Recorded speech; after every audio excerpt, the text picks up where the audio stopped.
Good evening, all. How are you doing on this fine, what day is it? Tuesday. I have been, working from home, self-employed for a grand total of like a week and a half, and already the passage of time is immaterial to me. I don't know which way is up. I don't know who I am. I don't know why I am, but I do know why I am here, and that is to talk about all things magic items.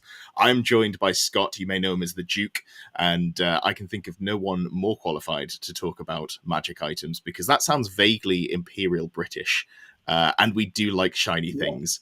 So hopefully we can colonialize our way to a correct tier list. How are you doing today, my friend? I am very good. I'm very good. How are you? Excited to tell people about how good the Ogre Blade is and why they should be taking it. Basically what the next, hour and a half is going to be, right?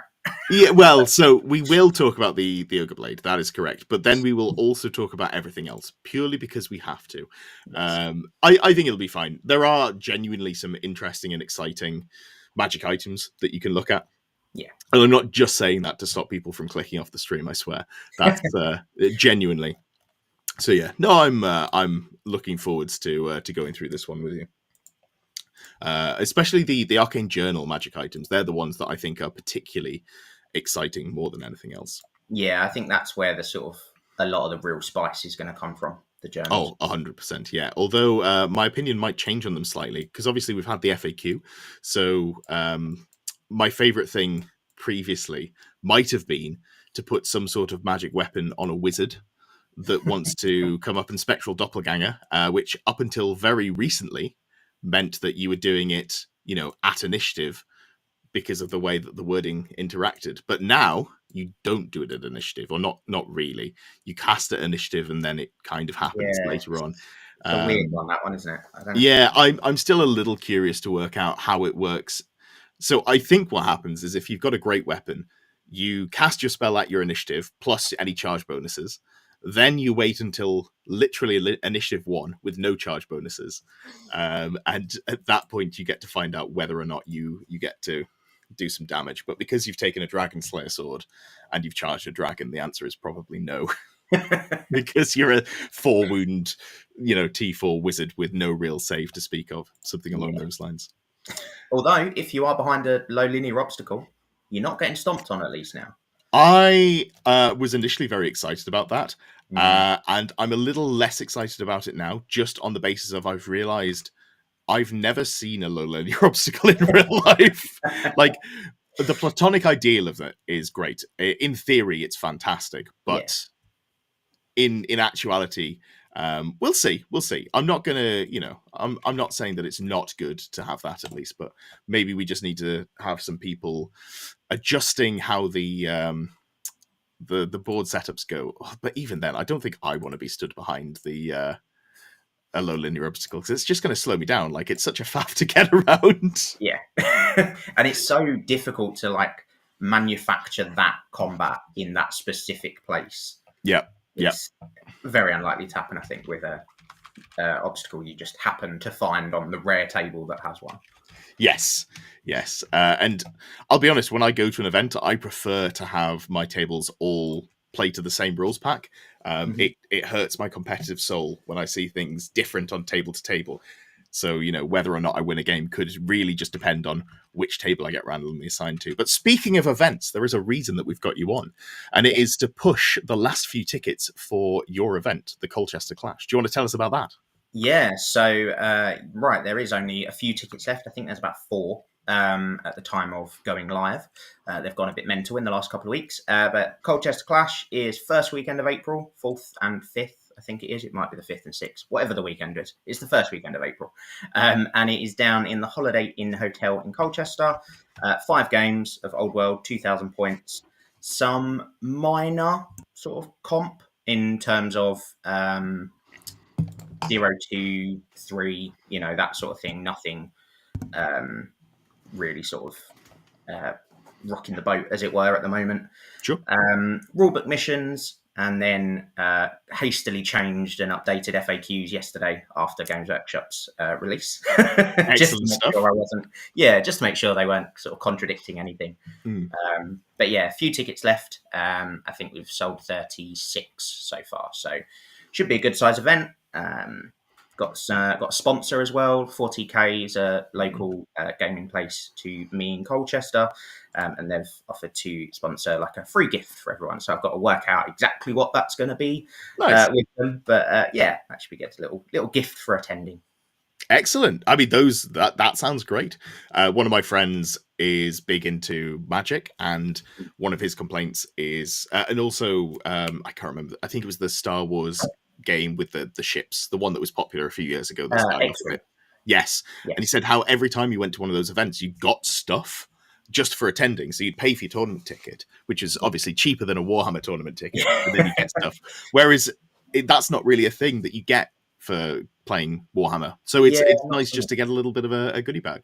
Yeah. Very cool. All right, we got a lot of the usual faces here. Good to see you all. Gustav Nis, Ogre Blade should be 75 points. That's probably a fair call on the situation, so you can't take a Talisman of Protection as well. Or says Poor Runefang. Oh, we'll get to the Poor Runefang, don't you worry.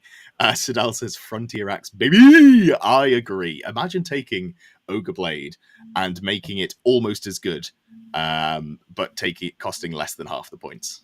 Absolutely incredible stuff. Huge fan of that. King Princess is here, says hello. Good to have you.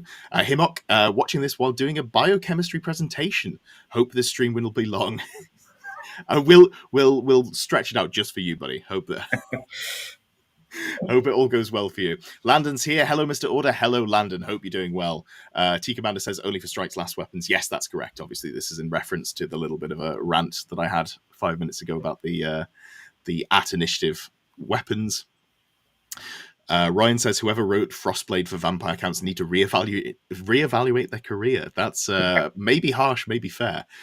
What I will say is we're doing all of the core magic items and then also the ones from the main factions. So everything apart from dwarves in the Forces of Fantasy, and then everything in the Raveling Hordes. Why are we not doing dwarves? Because the way that the runes interact, it wouldn't really be fair because you can layer them up. You can put 3 magic runes per weapon, and it gets kind of silly. I probably need to get Richie to come on and just do a magic rune stream all in one go. But that sounds like me talking about going on a date when I'm on a date, so I shan't bring that up now. I've got a fantastic guest here who you're so excited to hear from. So let's transition over. We've got ourselves. If you click transition. And then if you too quickly press the exit studio mode, it doesn't actually transition. It just puts you right back where you started. Thanks, Evamux. Going to stop paying you money to do a very poor job of having a streaming service. Who else we got? Anubis is here. Winslow is here. Here to position for Foe Render as an honorary inclusion, aka Nature's Biting Blade. Very good. That's one of the problems. Like, the rules in your army book or just the weapons in the core book are a lot of the time better. Do you know how often I take magic items on my elf lords? Never. Well, magic weapons, I should say. I want a great weapon. I want to hit you. Or a lance or... Yeah.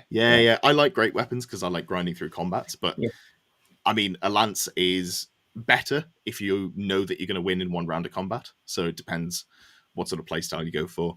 Martin got their ticket yesterday. Fantastic. Good stuff, Martin. It'll be good to see you there, Martin.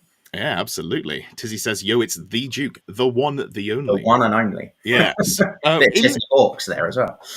Yeah. In the UK, we've got something called the Duke of Edinburgh Award. And I'm going to assume, based on appearances alone, that you have at least your bronze.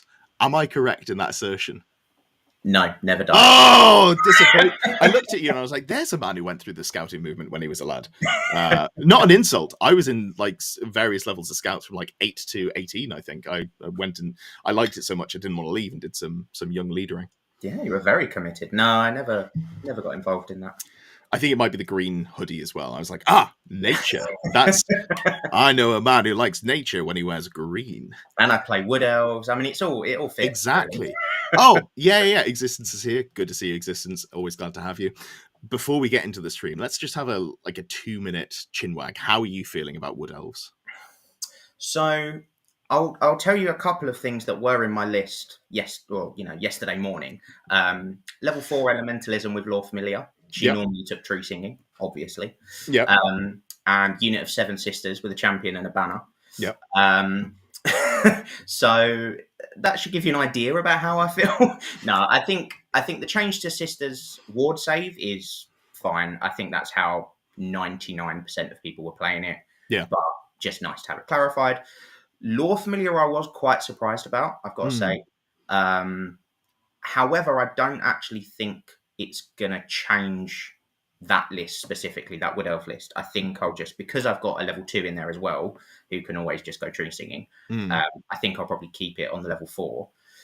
The randomizing the spell for sisters, not a huge fan of. I think either just give them 1 or 2 spells, so like give them fireball and I don't know, something from elementalism, and Mm. just be like, these are the spells they always have. You can cast one of them a turn. Or just say that multiple units of sisters can't choose the same spell. That'd be a good fix. Obviously, you'll know my thoughts. I'm in favor of the change. Yes, it does ruin sisters, but it was so unfun. Like the limit that you could take that to was so unfun, and I think the main reason we didn't see it was because we weren't. Access to the models was very difficult. Thinking about it today, I'm super jazzed about it because we're going to be getting an Arcane Journal in like 4 to 6 months' time. Yeah. And if the journal had come out without that change, you know what would be in every Wood Elf list? 3 units of sisters. Yeah. And like it would just be the same stuff. So I'm really looking forward to actually having a competitive reason to play like the tree spirits or whatever comes in. Yeah, I think that would be cool. Seeing some tree spirits in competitive lists that aren't just a tree now. Yeah, I think as well, if you were able to take Fireball on all of them, it's not quite as bad as Pillar of Fire, but it's, my God, it would be horrendous. Your second suggestion was a really good one, so I'm not just picky on that. But just if anyone's listening to this and going, oh yeah, they should have just given them Fireball. No, you don't want that. You really don't want that. That would be bad times. Ginger Steve is here. How are you doing, my man? Good to see you. T Commander is the lone defender for Dragon Slayer Sword and the High Elf Prince. Well, no, absolutely not. T Commander, there must be an serving up some Archmage I can see for the doppelganger. Yeah. If you want to get spicy, like I'm looking at High Elves because I feel like there's been a difference. So, Dark Elves, I would argue, got worse. So I'm like, which version of Elves do I want to look at playing next? And I was excited to play High Elves because they've got a new book coming, and it's the only Elves I haven't played, so I might go to them. And I'm looking at like a Lothan Chariot, which is still like a swift stride fly chariot archery. So it's like the dragon. It's still tanky enough to get the hits off, but it also costs less. Tanako says, Ogre Blade is love, Ogre Blade is life. Thank you very much, and I agree. We'll just leave that at the bottom of the screen. I don't want to say for the entire stream, but, people need to know. We need to set the tone. Matthew says, is there really only one battle magic spell bad for sisters? We sure rolling on the table is that bad? I think the problem is because it's only +2. If you get something like Arcane Urgency, it's very hard to get. If you get Pillar of Fire, so not Pillar of Fire. If you get Curse of Cowardly Flight, that's it. Like it technically does something, but not really. If you get Oaken Shield, it's bad. And I think rules is written you can't swap into Hammerhand, so it's probably not for me. Yeah, that's an odd one. I think battle magic is the way to go with them of the two laws. I hope you can swap because Hammerhand's okay in a pinch. Yeah, like if you roll. I don't know, Arcane Urgency or, something you're just not going to be able to cast, realistically, as a level 2. Hammer Hand's not bad. Yeah. But, like you say, relies on them being classed as a wizard for them to be Which I don't think they are. I'd have to relook at it. But they're not, but were the rules for swapping a randomly generated spell only written before, when the only things that had spells were wizard models, who knows what their intention was. Yeah. Matthew, Oaken Shield hangs out at the back and buff your other units. Oaken Shield is the one that casts on unit range self as opposed to the Elementalism one, whose name I always forget. Earthen Ramparts, which people got very excited about, and I got very excited about, and then realized it doesn't actually work out the way that we want it to. OGCC, will you review the Dwarf Runes? This stream will be written to the Book of Grudges, but I have, as of 15 minutes ago, gone, you know what? I should commit to getting Richie on, and we should do an entire tier list just for the Dwarf Runes. So put me in the book, but be ready to cross me out at some point, because I'm sure he'd love to come on and talk everything runes. Excellent. All of the power of the Ogre Blade has been drained from the army book. That's fair. That's the Faustian bargain that was made. They're like, well, not only can you not have the models and the army for real, it's also a terrible book. That's a shame. Brian, I love how committed Brian is. 420 likes on this video, and Ed eats his hat. I will stick to that promise. If any of my live streams get 420 likes, I will eat a hat. And I'm comfortable saying that because even yesterday's FAQ stream, which is going to be the highest number of views I get for quite a while, we weren't even halfway there. So right, let's get into it. Let's start talking. Do you want to, the way we normally do these things is one of us takes the item, describes what it is, gives their opinion on where it should go, and then the other person gives their opinion as well. So do you want to start off with top of the mountain, pink shit? Yeah, I mean, it's everyone's favorite. What is it, 65 points? I've got my book next 65, to me. 65, yeah. plus 2 strength, AP 2, D3 wounds. I think it's Armor Bane 1 as well. That's correct. Armor Bane 1, just because, why not? There's just no downsides to the Ogre Blade. I don't think there's a situation where you would be better off not having it, to be honest. Which means I don't think it can go anywhere but the Ogre Blade tier. The S tier. People may have noticed there is a tier specifically named for this. So unsurprisingly, Ogre Blade's going in there. This is the first one in terms of the order of how I wanted to structure it. So doing all of the core ones, and then all of the Force of Fantasy, and then all the Ravening Hordes. But it is just fantastic because it's worked out. The one that is the most obviously good is up there. I would say it's not the best magic item in the game, a magic weapon in the game, given that Frontier Axe exists for half the points. Yeah. But when you're like, oh, hey, here's the very niche side example where it's maybe not the best in the game, that's a good start for being one of the best. So yeah, no quibbles there. Something you forgot to mention, it's got magical attacks. And that's the last time that I will mention that rule existing, unless we have to bring up the Green Knight, because that's why if I ever lose to Brettonians, it's because of the Green Knight, because I really like just taking cheap great weapons, loading up on defensive items, and going, I'm on a dragon, what are you going to do? Oh, be immune to all the attacks. Just sit there, charge me in the flank, and go, oh no. Well, I don't let that happen. I win over the course of 4 rounds of combat. Because then, it's you get it through they do no wounds to you, you close order bonus them. But anyway, moving on. Next up, we've got the Sword of Battle. Have we got the Sword of Battle? It's scrambled all of them. All right, we'll just read through them in an order, and I'll find them in the tier maker. So, Sword of Battle is the next one, and this is 60 points, so it's only 5 points less than Ogre Blade. And for that, you think, it's got to be pretty snazzy, pretty great. You get +1 strength, -1 AP, Armor Bane 1, extra attack 1. So you get just 1 in every stat, and that's not enough. No. No. It's really not enough. No, maybe if it was extra attacks 2 or D3, maybe. Yeah. But yeah, 1 in it, everything just isn't enough for 60 points. Yeah, we should contextualize the tiers. So S or Ogre Blade tiers, very obviously. A tier, I think for me, that is, it goes like, you're very tempted to take it if you're playing that army, if you're taking a combat character. B tier is situational. So, like, I probably don't take it, but I found a niche case where it's good. C is just like, I don't think so. F is, this actively harms me. So, like, my list is worse because I have it in, and not just because of the points. So, like, Sword of Battle, despite being way too expensive for what it does, the lowest I could justify putting it would be C tier. Because you're like, it's kind of crap. It's way overpriced for what it does. You don't get enough stats out of it, but it doesn't actively harm me, other than I could have, an extra Pegasus Knight for the cost of doing that. Which is crazy when you think about it. yeah.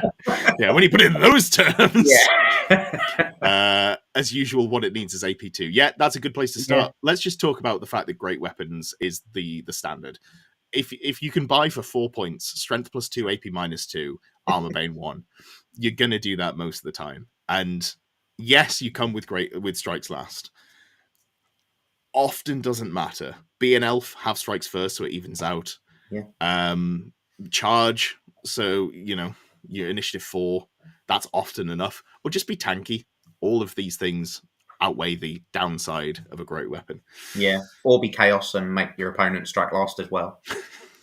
Yeah, and then charge them anyway. Yeah. And hit them first. Like, oh wait, you're an elf with a great weapon. Well, I'm a warrior of chaos with a great weapon, and you have strikes last. So sucks to suck. Yep. So I think for me, Sword of Battle, I would argue goes into C tier because of its expensive price. Yeah, I think that's fair. Lovely. You want to take Duelist Blades? Yeah, so 55 points, so only 5 points cheaper. User strength, AP1, 2 extra attacks, requires 2 hands. Again, not really enough of anything for 55 points, with the negative of you can't use a shield with it. Yeah. The couple of extra attacks is nice, but AP1 is probably what really lets it down. If they were AP2, maybe at 55 points. I think that's expensive. We're going to say that a lot, aren't we? Yeah. So many of them are AP1 or worse. It's crazy. So here's the thing. We're going to be thinking about Beastmen soon. As in the next 3 to 4 months, I reckon Beastmen are getting an Arcane Journal. And Beastmen have an upgrade that Tom Carley has been using to full effect, which is like Gore Tusks, I think it's called. It's quite cheap, but it gives all of your attacks an additional +1 AP. Gouge Tusks. Gouge Tusks. Yeah. Very good. So if you put it on a Minotaur who is very slow, so he can't get into combat with the things you want him to get into combat with, and it has a good strength, and it can roll in the gaze of the gods, at that point, I can see a niche for it. This is a weapon that I want to use. I like the concept of it. More attacks, more gooder. If I'm like playing some sort of ARPG, I much prefer going for many fast but mediocre attacks over one big hit that's likely to go wrong. And that's more my sort of play style. So it speaks to me. And I think you can find a niche for it. So I'm going to argue the bottom of B tier. How are you feeling about that? Okay, yeah. Yeah, I could see it creeping into the bottom of B. I think the reason I can see it in the bottom of B is because it actually does something. And it's not always going to do that thing. Yeah. But there is at least some angle that's interesting to build around, as opposed to just be like, oh, here's +1 strength, +1 AP. I think the biggest issue with it is that it's 55 points. If this was 50 points and you could fit it on a sort of traditional hero level character, then I think that is the big problem, isn't it? Then I think you'd see it a lot more in those sort of niche roles, maybe on something like a witch hunter, or something like that. Quite a cheap character, but if you get something out of them, you're doing quite well. Yeah, if you could put it on a witch hunter and you were lucky enough to be playing and getting like fighting into your favorite enemy, so you've got hatred. At that point, you're like, oh, I've got some actual attacks. This is interesting. But yeah, it's interesting but hard to make good. Orsa's a fan of it. You'll have to shoot me a message later, buddy. Haven't talked to you in a while. Shoot me a message later with the secret sauce that you think for Duelist Blades. I'm excited to see what you're cooking up. So after Duelist Blades, I should talk about the Dragon Slaying Sword.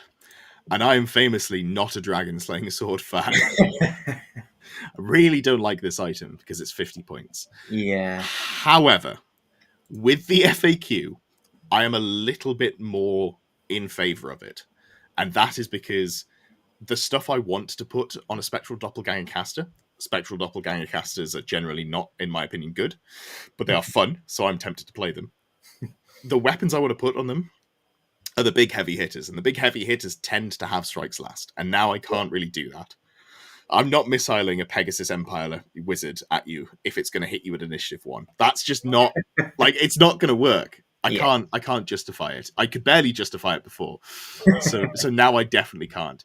So for me, I think I really like the idea of having a dragon slaying sword wizard as a backup to an actual combat character. And for that reason, I want to put it in B tier. How do you feel about that?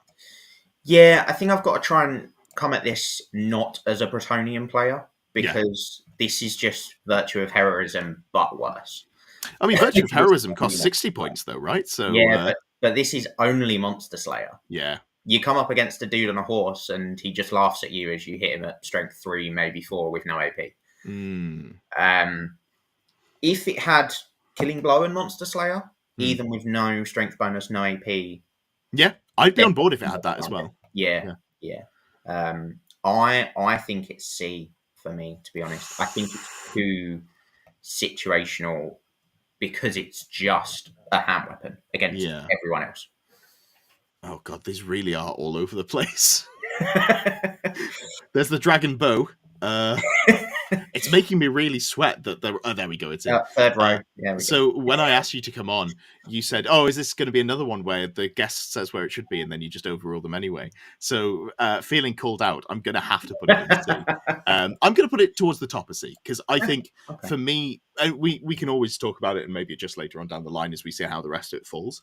I feel like there is a reason to take it sometimes, and that world is maybe more realistic now that there are less good spectral doppelganger weapons. But yeah, also, I mean, I don't like either of the things that you need to do to make it work, so I'm not going to argue with you.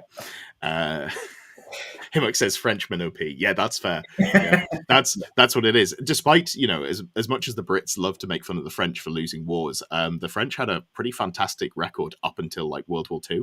So if we're looking at them through the lens of a fantasy sword and board, and their horses have got wings, like I'm not fucking with them. I'm not going to say anything. I don't want that smoke. I'm just going to be like, French, very good. Oui. Rolando had a great suggestion, which I'm not going to do today because we've already got them on the screen. Would be nice if you could have put which armies they pertain to. You can guess mostly, but not always. That is actually a really good shout. I'll do that in future item videos whenever there's not pictures of models, but it's across multiple armies. That seems like a good idea. Calidor Honor, Star Dragon Seed, Helmet, and Opal. I will get the 6 before you kill me. This is a bill for the brave. I respect you. I don't agree with you, but I really do respect you. Yeah, that is bold. Yeah. Because you get the this is a side note because obviously I've been looking at High Elves. The Calidor Honor gives you a 6-up ward save, so you can put the 5-up ward from Talisman of Protection on someone else. Here's the thing. You can just take the 35-point full plate that gives you a 5-up ward as well if you wanted a second ward save. So I'm like, okay, there's even less reason to do it. And it gives you Impetuous, which I'm like, on a dragon? Although, that said, I feel There's like not much you don't want a dragon to charge. Yeah, I almost always want to. Okay, I'll think about that one. I'll marinate on it. Now is not the time for me to have a crisis of confidence. So we've gone from the dragon slaying sword, and it's over to you with the headsman's axe. Yeah, so this is sort of the other side almost of the dragon slaying sword. So it's +1 strength, -1 AP, killing blow, and again requires 2 hands for 45 points. It's okay. Mm-hmm. I'd probably put it somewhere in B. Yeah. Would be my suggestion.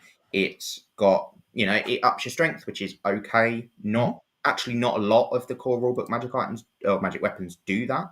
Quite a lot of them are user strength, which is quite surprising. It's AP1, which isn't enough, but it is the average of what the magic weapons give you.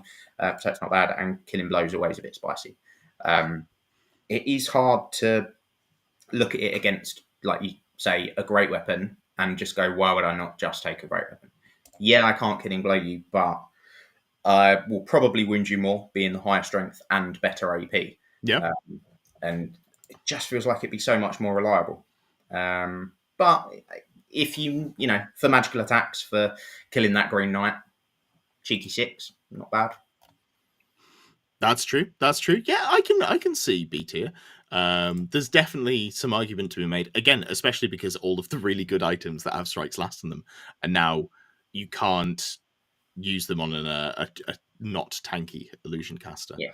I need to be, when I'm talking to you, I need to be looking for these bloody items.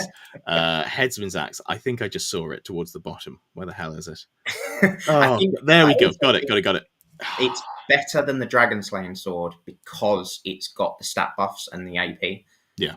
Like, so it's doing something against everyone, Yeah. whereas the Dragon Slaying Sword is only ever doing stuff against monstrous. Yes. So as much as you're not always getting the killing blow, you are always getting the extra strength and the AP. Yeah. Jordan says, isn't Ogre Blade the best item for a doppelganger weapon? I'm actually kind of unimpressed by Ogre Blade a lot of the time, because a lot of the time your caster is strength 3. If you're looking at like the ones that might want to get into combat to do shenanigans, like an elf caster that's on a dragon, or you're using some level of shenanigans there, which is I'm not super sold on. It also means that you can take Lore Familiar, so you pick your spell, but you can't also, on top of that, take a ward save, or if you're a high elf, with the 20-point regen item, or the 20-point power scroll. You obviously can't fit all of those in, but if I can find a magic item for 50 points, that lets me take a Lore Familiar and then a power scroll as well. That's sort of like the perfect points level to play with a great. This was a meme. No, I think it's a really good point to bring up, because it is the best sort of like generic magic item, but sometimes it's not the best. It depends on what situation you go in for. All right, so you've done Headsman's Axe. You said you reckon in B. I think that's fair. It's a little bit sad when you look at some of the other axes that you can wield with 2 hands, but never mind. Spell Eater Axe. I fucking love Spell Eater Axe. This is 35 points for strength user, AP 1, magic resist 2. It's 5 points less than a pair of obsidian lodestones. I really like it. If you can take 50 points of magic weapons on a unit champion, a lot of the time this is a really good buy for them. If you're running a Death Star, it's just an efficient way to put magic resist on the unit. I think it's great. I think genuinely for me, A tier. But it's not for the output, because the output is bad. So you're putting this on someone who doesn't really want to be hitting you in the face. So you could put it on like a cheap character. Like it can even be a cheap melee character, like an Empire captain. He's like, oh no, my 2 attacks don't do anything. They weren't going to do anyway. Or like a sorcerer, something like that, if you've bunkered them in a unit. That's sort of the use for it, I see. How about yourself? Yeah, similar. Big fan of it. The Magic Res 2, I think, will come up a lot, particularly in, like you say, that sort of Death Star unit, because it keeps your character's magic item slots free from having to take lodestones and things like that for regen saves for them, or if they're a spellcaster for arcane items, which are often very, very powerful. So yeah, I really like it. I think you would see it a lot more if it was 25 points, and not just because it'd be 10 points cheaper, but because a lot more champions could take it. Yes. But like you say, Empire Captain, Witch Hunter, although maybe not so much now with the new items that the Empire Journal gave them. Yes, yeah, that is true. But yeah, or what are they called? The Brettonian peasant character. I can't remember what they're called. Sergeant at Arms? Yeah, something like that. Just on them in a block of men at arms suddenly gives you, I don't know why people necessarily would be casting loads of spells at a block of men at arms and not the knights, but hey, they might be. But yeah, no, I think really solid for the slightly cheaper magic res, and you get a bit of AP, which I think is nice. That is nice, yeah. Perfect. All right, so we're happy to put that one into A tier. Obviously, Warriors of Chaos are another army that doesn't want it because they've got the Collar of Khorne. Yeah. But for those armies that don't have stupidly broken magic items, yes. Oh god, where's this one as well? Spell Eater Axe. There we go. Got it immediately. Perfect. So good at my job. Fantastic. Next up, you have got the Giant Blade. Yeah, so this is like the Ogre Blade's little brother, really. +1 strength, no AP, but Armor Bane 2, and fix multiple wounds 2 for 30 points. So I think this is a top of B, bottom of A weapon. I can agree with B. I don't know that I can agree with A. I think if you've got some way to boost the AP, it becomes playable.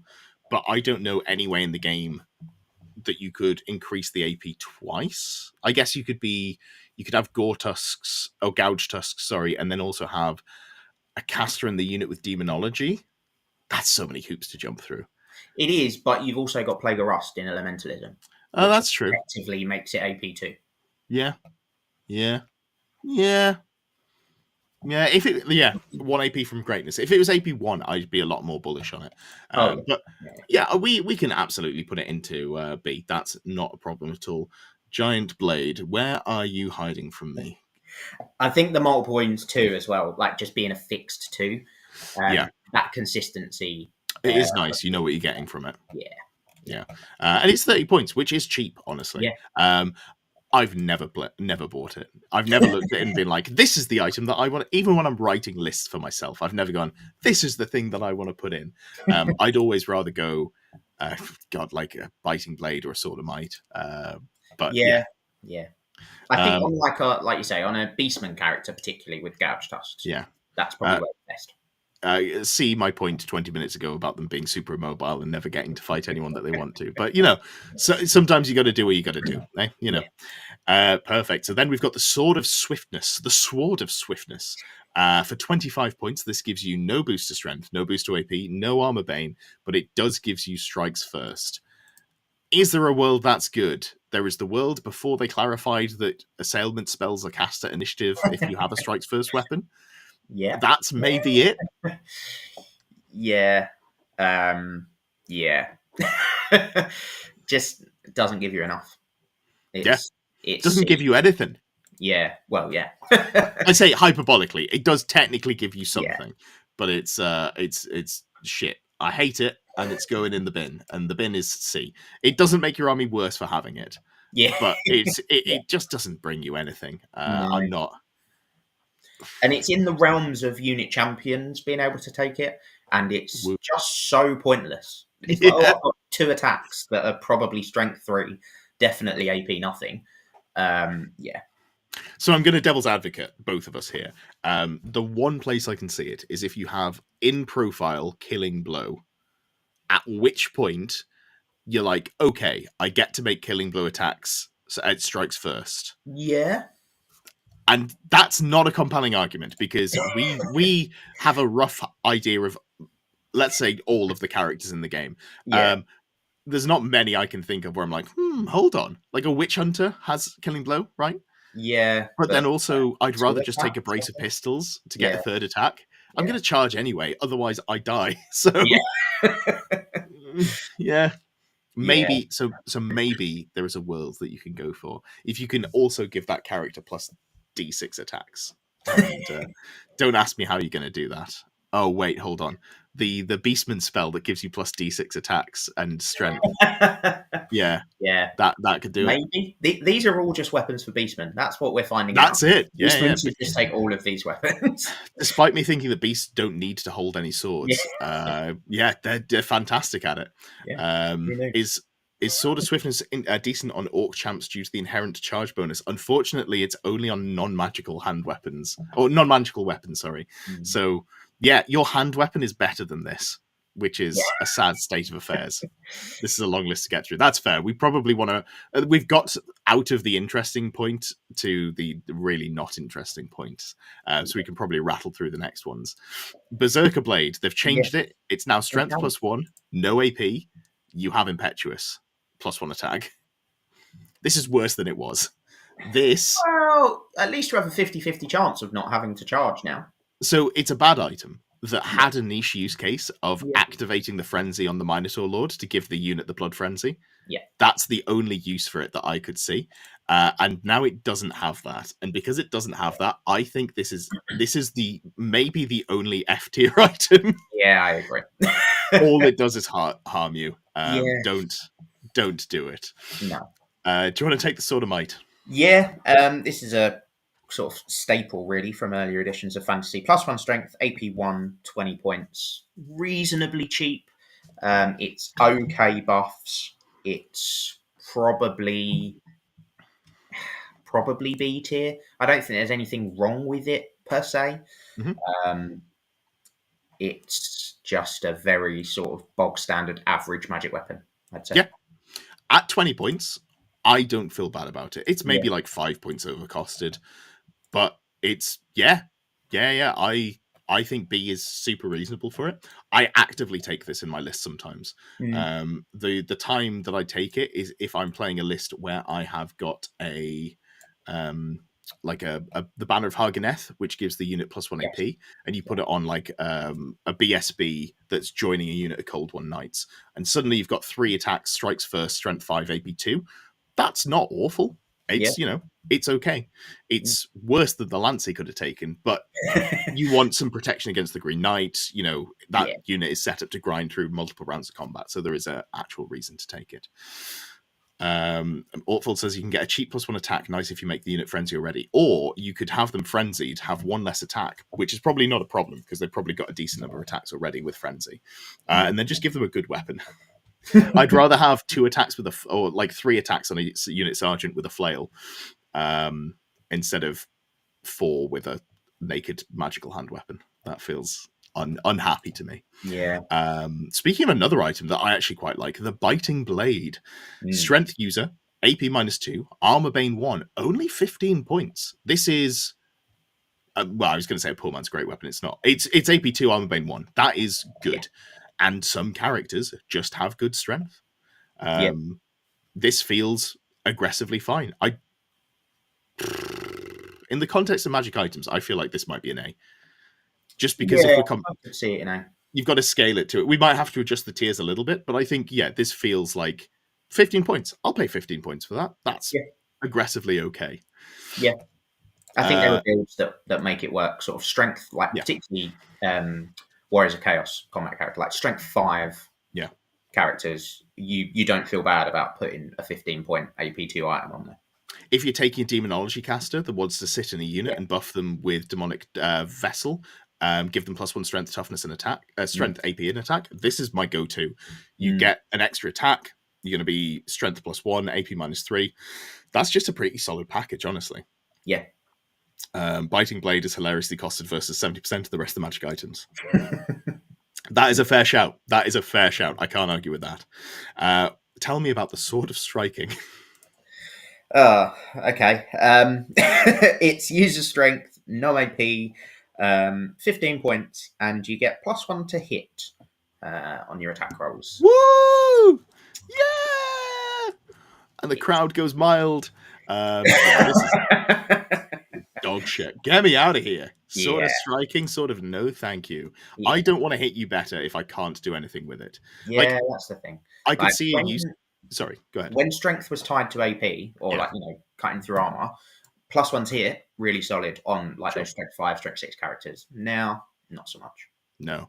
I could see a world in which you take this for Brettonians if the virtue of heroism didn't say non-magical weapons. Yeah. If it was just like, okay, so I can be very cheaply hit on 2s and 3s, and then I just need 6s to kill you anyway. I don't care about the rest of the stats. But that's not how it works. So terrible. Get me out of here. I'm a celebrity. For reference to the show, I just didn't have a moment of ego that burst through in a random statement. I am esports. Burning Blade, 5 points, gives you flaming attacks. I mean, I'd argue F, to be honest. I think there are so many magic items, special rules, which give models and units saves against flaming attacks. This is true. More than flaming attacks ignore regen. So there are 2 ways we can look at this. One is that is absolutely correct. That is 100% true. The other is it's 5 points. Is there a world where you're like, I'm going to pay 5 points to give a character that doesn't want to end up in melee flaming attacks just in case it matters? Is that ever a world where, if I was running a sorceress on Dragon and I was like, oh, I've got to spare 5 points. This gives me 2 attacks that if I get lucky, I might do a wound to a Green Knight. That's probably not worth it. But that's the only other angle I can come at it from. Yeah, it's one of those, if you've got 5 points at the end of your list and you have got absolutely nothing else to spend them on. Yeah. I suppose it's very unlikely to really hurt you. Yeah. I think you're super right. We can put it in F. It's above Berserker Blade, but I Yeah. can see Oh, F. yeah. I can't remember if I said hi, Entropy. Good morning. Hope you're doing well. Matthew says fire hot. Who could have seen it coming, eh? Fire hot, but the burning blade, it's not. It's not. And that takes us to the end of the core magical items. Don't be too sad though, because we're going to go straight on to the Empire of Man and their magic items. The way we're going to do these is we're going to go through and do all of the main book Empire ones, then we'll do the Army of Infamy ones or the Arcane Journal ones, and then we'll move on to Brettonians, rinse and repeat. So. Did you have the joy of Burning Blade, or did I? I can't remember. I think you did Burning Blade, so I'll have the joy of the overcosted Ring Fang, I suppose. A whopping 100 points. User strength, AP2, which is solid, strikes first. When making to wound rolls for a hit cause with a Ring Fang, a roll of a 2+ is always a success, regardless of the target's toughness. If we ignore the points for a second, in most other armies, this would have a good character to go on. Yeah. In Empire armies, I think at best you get an okay character for it in the Grandmaster. Yeah, if you make him White Wolf as well, and then he's got Furious Charge, then it's legitimately like solid, I'd say. I think that gets you to 5 attacks, which is okay. Yeah. That's sort of the level you're getting to where it's like, actually, this might be good. But 100 points. Yeah. You are even Empire, who have got, access to probably the best mundane armor saves with full plate armor and barded and shields and everything. It's that lack of award save, lack of regen, lack of anything really that hurts you. I mean, maybe with White Wolf you get around it with this sort of, you get a 5+ ward on a Grandmaster against Flaming, I think it is. Sorry, you know where this item would be sick? Warriors of Chaos. Oh yeah, you've got the baked in 5+ ward save. I mean, yes, your strength is high anyway, but you could just be like, this is what it should be like. What's the Chaos version? What's Archeon's sword? I can't even remember the name of it, but yes, that magic item, or like a demon sword. That's what it would be great to have for Warriors of Chaos. But yeah, in Empire, I just don't think you're ever competitively. I don't think you're ever going to see it, and I don't know if I can put it in F just because of how much it costs. Like, no, because its abilities are good. Yeah. Like, you will do some wounds with it. Yeah. Maybe I think. CT, yeah. I don't think it makes it into F because it is a legitimately good weapon. It's just everything else about it, the cost and the book, means that you don't end up running it. This would be a really, really good Spectral Doppelganger target because you're always winning on 2s, your AP2. That's just great. Someone's pointed out there is a better Dark Elf version. That's true. I have run that with Spectral Doppelganger. It did slap. But yeah, this just doesn't make the cut for me because, as you say, it's 100 points, and Empire they cap out at weapon skill 6. That's if I'm taking an I've got to all in magic weapon on an army with weapon skill 6. I want to be able to afford a Paymaster's coin. Like, give me that at least. Yeah. So yeah, I think bottom of C. Excellent. That means I get to talk about the fun one, the Mace of Hellstorm. This was a great Spectral Doppelganger item for all of like a few months, and then Game Production went, we said you can make 1 attack with it. Stop cheating, you fucks. Which honestly, fair. The way that it works is you've got 2 profiles. You can either use it as a single-handed hand weapon with no rules, or you can use it double-handed, which is a single attack at strength 10, AP 5, multiple wounds D6, requires 2 hands. I mean, just say it ignores armor. Like, just say you can't take armor saves. I think I like that it says AP 5. That's just got a level of ludicrous to it that I'm like, I'm a big fan of that. I really like that it says AP 5 because it means you still get a 5+ save from the armor of Meteoric Iron. Yeah. And the fact you can only make 1 attack is less important because you might put it on a general who only has 3, so you're losing less. You have enough points to take a Paymaster's coin. Not a Paymaster's coin and a ward save, which you'd probably want, but it's cool. Am I ever taking it? No. But it is definitely better than the Rune Fang, I think. it makes it to. I take it here Yeah, after yeah, Sword of that's Battle. fair. I think that's fair. Yeah. Landon says, I believe in the lore, each of the rune fangs has a different magical effect. That'd be cool. Like a build your own magic item. That'd be very Yeah, sweet. they used to have as well. I think in Yeah. one of the editions, you used to be able to pick which one you had.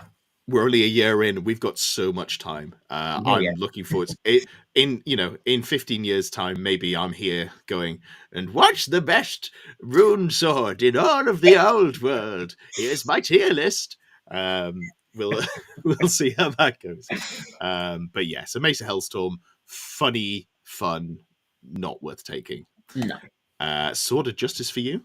Yeah, this one I do think is probably worth taking. 50 points, user strength, AP 1, armor bane 1, multiple wounds 2, really nice, and you get to reroll to wound. Yeah. So the lack of adding strength matters a bit less. Yeah, so you're paying 20 points more than a giant blade, Mm-hmm. and it's just better. So you Yep. you have it on a worse character, but you have reroll wounds, which kind of balances out. And obviously, you don't get the additional strength from the giant blade. Yep. You go from armor bane 2 to AP 1 armor bane 1, which is just obviously better, unless you roll sixes. And yeah, like rerolling wounds. The problem is you are strength 4. Yes. But Yeah. it's only 50 points. Mm. Could you? Would this be a spectral doppelganger item? Because you're getting 2d6 auto hits and you're rerolling the wounds. Empire Wizards are only strength 3, which is bad and also not good. So that's Yeah, I mean, even with doppelganger on a sort of average roll of 7, you're probably looking at 2 wounds. Which I mean, if they go through, it's 4. That's not bad. That's true. And there'd be armor bane because you're wounding on 6s because you're strength 3. That would be super cool when you're killing one wound infantry and it doesn't matter. Yeah. Yeah. The downside to that multiple wounds.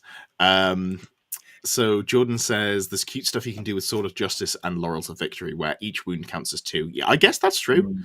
Yeah, I think there maybe is something here where you go like a demonology caster buffing the unit with like a grandmaster in a bus of knights with demonology. Like I could see that doing some work. You make them White Wolf. Suddenly your strength's 5 still, but you've got 5 attacks. Rerolling your wounds. Yeah, it's not awful. I don't hate it, and it's like it's cheap enough that I look at it and I go, I can probably mess around with this. Yeah, I think this is definitely a B tier weapon for me. Yeah, reroll wounds is strictly better than +1 strength. It is, but it's also 20 points more. Is the trade off, and it's unfair to compare this. The characters that will take Giant's Blade will also have higher strength than the flat strength 4 that you get in the Empire book, but that's okay. That is an unfair comparison, and I'm a shit for saying it. So we've got one last one, and this is mine. Excellent. I've got all the good ones. I've got the best ones. Dragon Bow. It's a 25-point magic item, and it is the best ranged weapon possibly in the game. Yep. I don't think that's hyperbolic to say at all. So it is 25 points for a strength 6, AP -2, multiple wound 2 shot. It's basically a single shot of a what's the word? Bolt thrower. A bolt thrower, basically. Yeah, it's a bolt thrower without through and through. That's also magical attacks, but you can put it on a cheap character which has ballistic skill 5. Sure. Yeah, I'll do that. That sounds great. Yeah. Or maybe you've got, you take a captain on a griffin because you're playing a gun line and having something to protect the gun line is valid, but you're like, but it's like 350, 400 points that does nothing. Not anymore. You can put a bow on it, and now it does as much as all of your other war machines. So that's cool. That's slightly hyperbolic, but it is good. And it's only hyperbolic because Empire have the best cannons. But I like this. But I know where I want to put it. Where do you want to put it? I think this is towards the top of B, possibly at the very top of B. Or the bottom of A. What? Yeah. For me? Really? It's 25 points. It's so cheap, and the ballistic skill of the character you put it on, which is also a cheap character, because the Empire Captain is ballistic skill 5 as well, isn't he? I'm fairly confident on that. For 70 points, you can have a bolt thrower that hits on 2s. True. I mean, probably Probably 3s. three. But yeah. Yeah, okay. I think that's it's so cheap. Like what you get for the cost and how cheap the character you can put it on is oh yeah, and you can just try and snipe out war machines. It'll take you a couple of turns, but you've got that is true actually. You've got a better chance of doing it than they do to you. Yeah. Partially because you can be lone character protected, partially because you can stand on a hill and now cannons can't deal with hills. So you're just like, sucks to suck, buddy. Like, I don't know what to tell you. Oh no. We've chat are pretty on board, I think. We've got a lot of people in here. Ogre Blade tier, it's one shot. It does go in almost every Empire army, which I think is a good representation of yeah, T Commander has a great point. I wish high elves could buy it. I wish any elf could buy it. Like, why can wood elves buy bad bows? Yeah. I think don't get me started on wood elf bows. Oh mate, no. We're gonna get there. We're gonna have an absolute rant about it because I think even the high elf bow is better than the wood elf bow. And they took the bloody regen item. It's literally fluff, like italicized text saying, "Oh, we got this from the woods of Lothlorien." Fuck you! How dare you? Give us a regen. Yeah, it's all right. I'm fully elf curious, so it doesn't really matter which version of Strikes First T3 monsters I'm playing. It's all okay. It only feels bad because you have to take it on an Empire hero. It only feels bad because you have to take it in an Empire army. That's not true anymore. I think New Empire are great. I'm really, really enjoying them. Oh god, if a Waystalker could have this, wouldn't that be? Yeah. That just wouldn't be okay.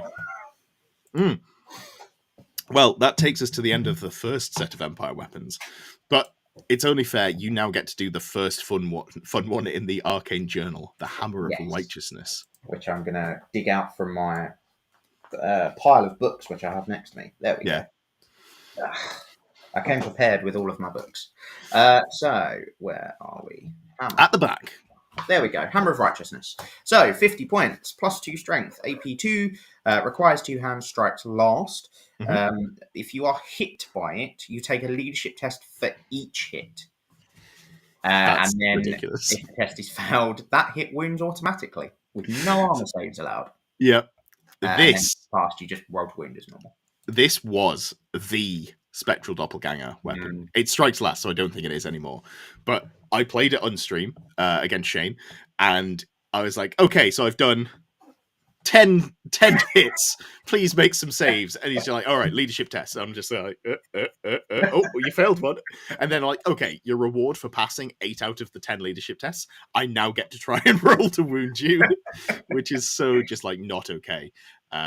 It's like a reroll to wound, but way more demoralizing for your opponent. Even on just like a Grandmaster on Demigryph, I really like this. Yeah. Where do you want to put it? I think it's got to be A, right? I wouldn't go lower than A. There's maybe an argument you could make for this being Ogre Blade tier as well. Maybe not now that Spectral Doppelganger has been nerfed. I think that was its sort of peak place on a sort of doppelganger wizard. But like you say, on a Grandmaster, it's definitely not a bad weapon. It's still legitimately good. Yeah.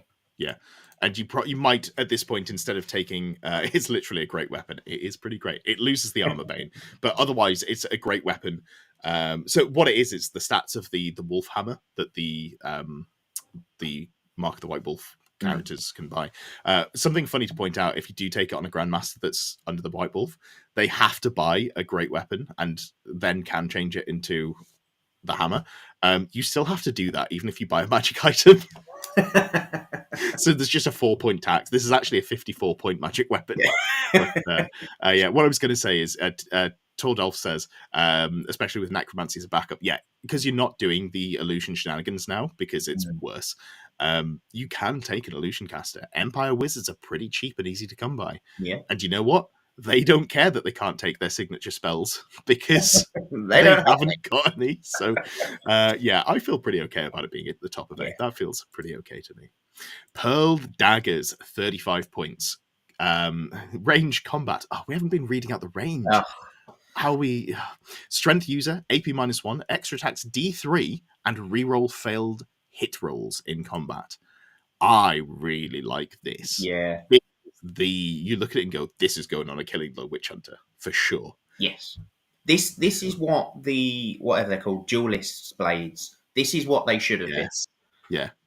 20 points less, better. Yeah. Yeah. Sure. Yeah, Jordan, it does have strikes last. That's why I would no longer put it on an Empire Wizard, unfortunately. But yeah, the Pearl Daggers, like them. I think for me, probably B, because they're still like what they're bringing to the table is still kind of ass. Like you're a strength 4 character. Yeah. That's the thing. You're still only strength 4. They don't help you wound other than just weight of attacks. Yeah. But I think they're a solid choice. Yeah, if you want to lean into it, it's good enough to lean into. That's how I'd look at it. Next up, we've got your one, the Blade of Silvered Steel. Yeah, so +1 strength, AP1, hatred undead, magical attacks for 30 points. You can only take it in a knightly orders army of infamy, and undead models can't take armor or regen saves against wounds caused by it. I hate this weapon. Yeah, because it's the classic. If you're tailoring a list to beat a certain opponent, this is really good. If you go to a tournament, you will face undead 0 to 2 times realistically. Yeah. Yeah, and I think that's, to be honest, I think that's why you don't really see witch hunters in Empire armies, because they're great if you're tailoring your list against an opponent. Yeah, it's great if you're tailoring your list against that vampire player who always, comes down your local club, or the Team Kings player. But like you say, you take it to an event, you're probably going to play, 1, maybe, maybe 2 all weekend, and it's just otherwise, I don't think good enough to warrant the 30 points if you're not getting the sort of shenanigans against undead. Yeah, Todd himself says it's a more expensive Sword of Might.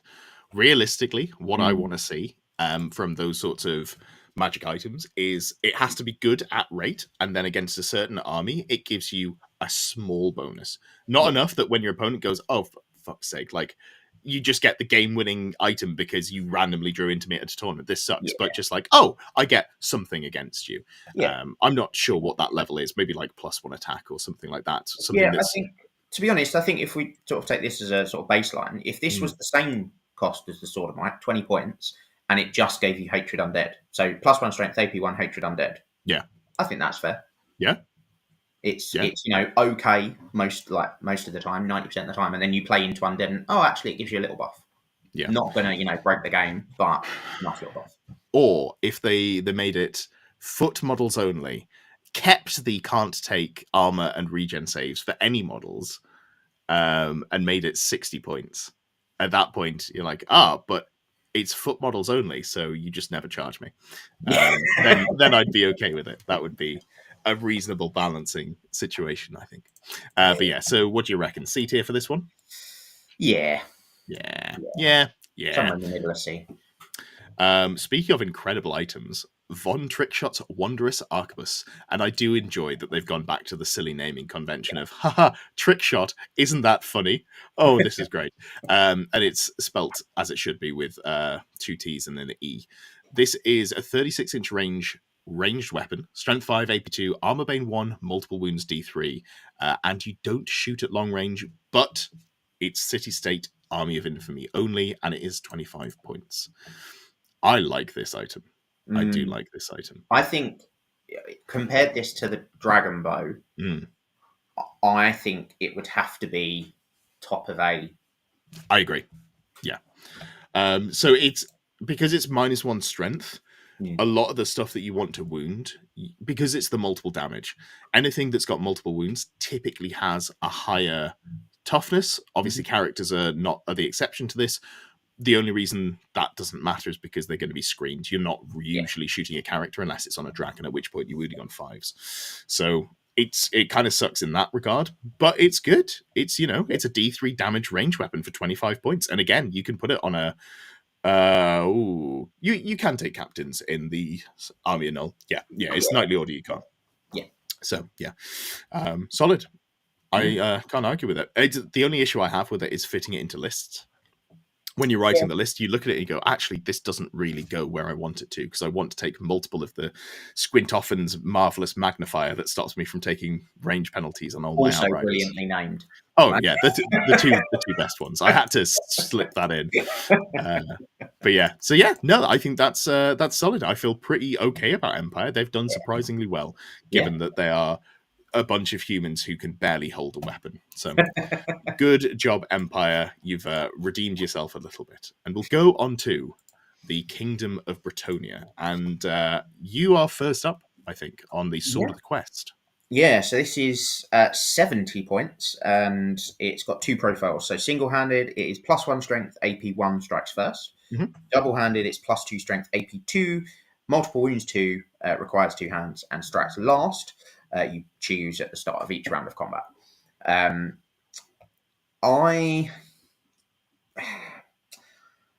don't like it on a Duke or a Baron. No. I think it had a place on a Prophetess, on Illusion. I don't think it's got that place anymore. Yeah. I think that's fair, because the strikes last. Because the strikes last. Yeah. It's a worse Ogre Blade, is basically what you get from it. But the trade-off is you do get some flexibility. Like, looking at the Mace of Hellstorm, this is what the Mace of Hellstorm should be. The one-handed version, it actually gives you stats. Strength +1, AP -1, and strikes first. There are actual reasons to use it. I think, despite Brettonian having way better options, and I know I'm not consistent with this, but it just doesn't feel right to rate this poorly, because Brettonians have so much better options. I think in the context of magic items, I'd say you could take this and you could build around it, and it would be like a B tier. Like, it's a good item outside of the fact that Brettonians have way better options. That's my sort of perspective on it. Yeah, I can see that. So you're thinking B tier. Yeah, I'm not paying 30 points to get +1 strength and AP and then nothing else against undead. This is like, I can see that it does things, and the flexibility is quite nice as well. Like, if you tool up with the Grummel Great Helm, which you can't do for points reasons, which I'm just now realizing as I say it out loud, you can at least have a 3-up save and try and just tank whatever in combat with. I hate that even more. All right, it's going to the bottom of the bottom of B. But yeah, I can see reasons to take it. Like, the one-handed version being +1 strength, AP, and strikes first at least gives you a reason to think about the 2 modes. It's, Torvald says middle of the road Ogre Blade. Sure. Yeah, absolutely. Can't argue with it. Brian, if we get chance, I will try and remember to do that. Remind me later if you're still here. Sword of Heroes, 60 points. This is what the Dragon Slaying Sword wishes it could be.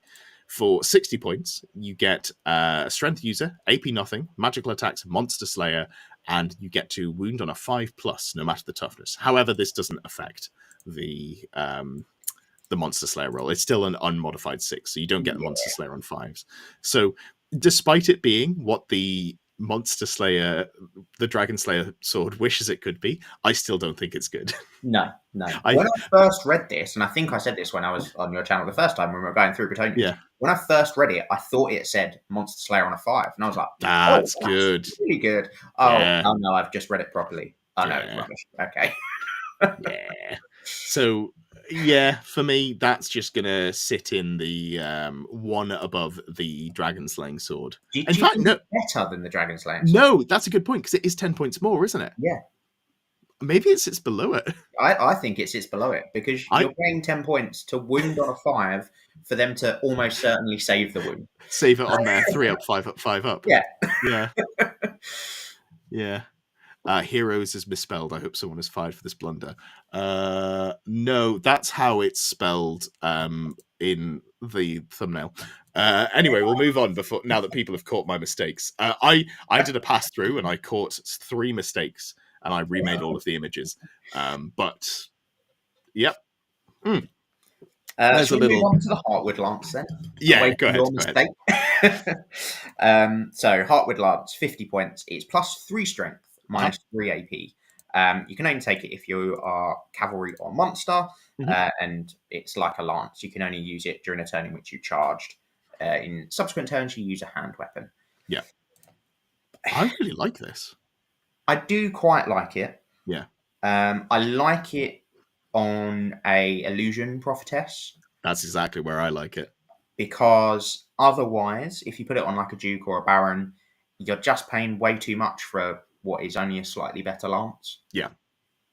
But on that prophetess, suddenly 2d6 strength 6 AP3 hits, solid, Mm, and it's cheap enough that you can get lore familiar and a power scroll. yeah. The other way you can go with it as well is if you wanted a third melee character, if you wanted a duke and 2 barons, you could go with this and the Virtue of the Ideal, which is the +1 weapon skill, attacks, and leadership, and initiative as well, I think. And then you've got like a third quite killy character. Yeah, yeah, Um, I think for me it's probably still B tier, yeah. but I can see a reason to build into it. And they aren't necessarily the number one reasons to play Brettonians, but you could go for it and make a cute build and be like, this is still really good. Yeah. Yeah, I think that's fair. Apparently something I did had way too much sexual innuendo, and I'm not actually sure what I did. That's probably concerning. So we'll move on to the Morning Star of Fracas. 40 points, and it's strength +1, AP -1, magical attacks. Any magical weapon carried by an enemy model that suffers 1 or more unsaved wounds from the Morning Star is destroyed and cannot be used for the remainder of the game. That sounds awesome. It's unsaved. Yeah. How are you going to get an unsaved wound through when you're, going into their dragon and, wounding on 5s, AP -1? I'm not putting this on a duke. Before someone goes, No. oh, but strength 5 +1 is 6. Absolutely not. How dare No. you suggest that? How dare you? Like, maybe you try and send a prophetess with this in to turn off a magic weapon. But I mean, I think you've got to accept just sacrificing the prophetess at that point. Yeah, and Because instead she's you not could gonna just try and kill kill something it. with her instead. That Yeah. feels better. Yeah. This used to be hits. It used to destroy Oh. magic weapons on hits on like a 4+. That's probably too good. Well, it was only sort of 50% of the time on the hit, because it was like for every hit, I think it was you rolled a 4+, and then it destroyed the magic weapon, Yeah. which was okay. But yeah, C. Yeah, I agree. Yeah. I agree. It's just not. It's not good. Why is the Sword of Justice still not sorted? What is? Did we miss that one? Reroll the failed wound rolls. Oh, did I just not put it in the tier? They are all out of place. Oh God! This is your one job, Ed. Come on now. It's because I've made them in a different way. I made them. We're getting off topic. That's fine. Is Sword of Justice not sorted, or am I just being lied to? Because I genuinely wouldn't be able to tell. Oh no, it's right there at the front. Sword of Justice. We said that it was like a better Ogre Blade. Where did we end up putting it? Because we did talk about it. Yeah, I think we said B. We'll just put it one above Giant Blade because it is a little bit better. Yeah. Perfect stuff. Thank you, Peter, for catching that. But also making me suffer. So, yes, where were we at? Morning Star for Cass. Lovely. All right, we'll move on to the magical items that are in the Arcane Journal. Are you ready to go on the first one, which is the Crusader's Lance? I am, yeah. So this is... sort of starts off as like a standard lance profile, +2 strength AP2. It's Unbane 2. It also gives you Furious Charge, Hatred Everyone, and magical attacks for 60 points. You can only take it in a Errantry Crusade army. You've got to be cavalry or monster, and you can only use it during a turn in which you charge. Yeah, like regular lance. I really like this. I think its only issue is you can only take it in an Errantry Crusade army, which generally you don't see. I don't think it's necessarily a bad army, the Errantry Crusade list, but it's not the Exiles list, which I think is the problem. It is, yeah, it is. So where would you put this lance? I'd like to put it in A. I'm okay with putting it in A. Taking the Errantry army, yeah, I think you almost certainly take the Crusaders lance. Yeah, 100%. What I like this is it's basically a second Virtue of Knightly Temper. Obviously, you can't combo with Frontier Axe or Ogre Blade, so it's worse in that respect. But you're getting +1 attack, and you're getting hatred, so you're getting your rerolls and the charges, and then you can combine it with that vow that we just talked about, where you're getting an extra weapon skill strength, weapon skill, attack, initiative, and leadership. So at that point, your +2 attacks, you're effectively another knightly temper character, specifically for Errantry Crusade, and it's only 1 damage attacks, but it slaps. You can just run around and kill things.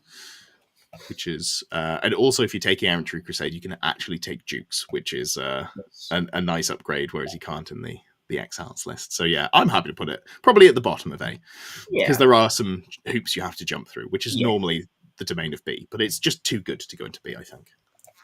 Yeah. Okay. Frontier Axe. Right, straight away, just drop it. I want to know what the fuck they were smoking when they made this item. Let me just walk you through the stats. So, 30 points. Okay, so we're in Ogre Blade, Giant Blade territory. So it's strength +2. Okay, that's good for 30 points. AP -3. That is the highest amount of AP you can get in any magic item that is worth taking, just to quickly get in there before someone goes, oh, Mace of Hellstorm. Then not only do you get that, you also get multiple wounds 2, and it does require 2 hands, and it can only be taken for Exile's Army of Infamy, which is good, because otherwise every Brettonian list ever would be taking it. But what the fuck? I just don't understand. I really don't get it.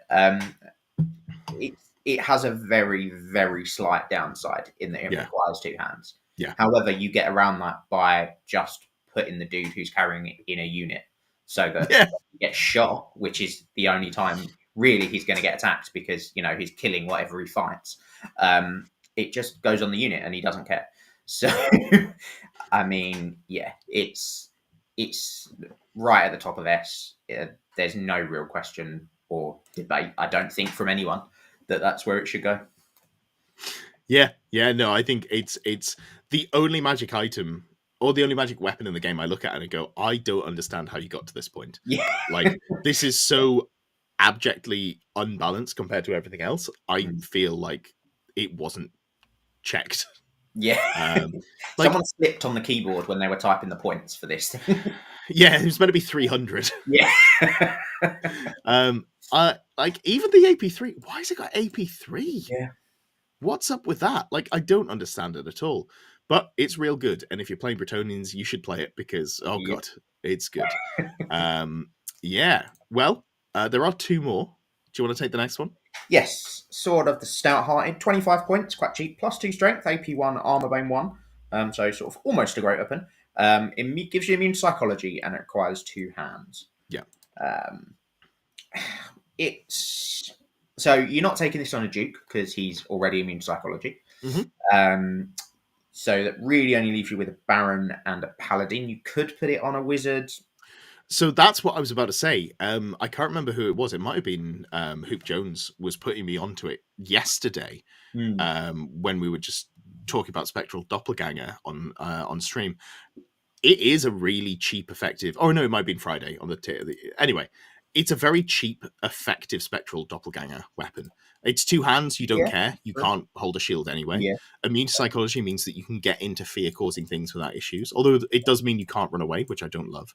It's 25 points. So you can put it on a character and take a lore familiar, and then you've got 45 points. You could take a couple of power scrolls if you wanted to, or like there are various things that you can take. You could take you wouldn't take a Paymaster's coin, but if you're in the right detachment, there's the item that gives you 1 reroll of a hit wound to armor save once per turn. Maybe you take that. This just feels really solid to me if you build around it. That's fair. I think you probably have to build around it. I don't think really it fits on a Baron or a Paladin. No. I don't think it's good enough for them. But if you build around it on the Doppelganger Wizard. So for me, that's like B for build around. In fact, we'll just rename that. And then C can be... There we go. All right. We've got one last one. Do you want to tell me about Foebreaker? Sure. So it's 20 points, +1 strength, And a model that suffers one or more unsafe wounds from Foebreaker must immediately take a toughness test. If it's failed, the model suffers -1 to its weapon skill and attacks until the end of the next combat phase.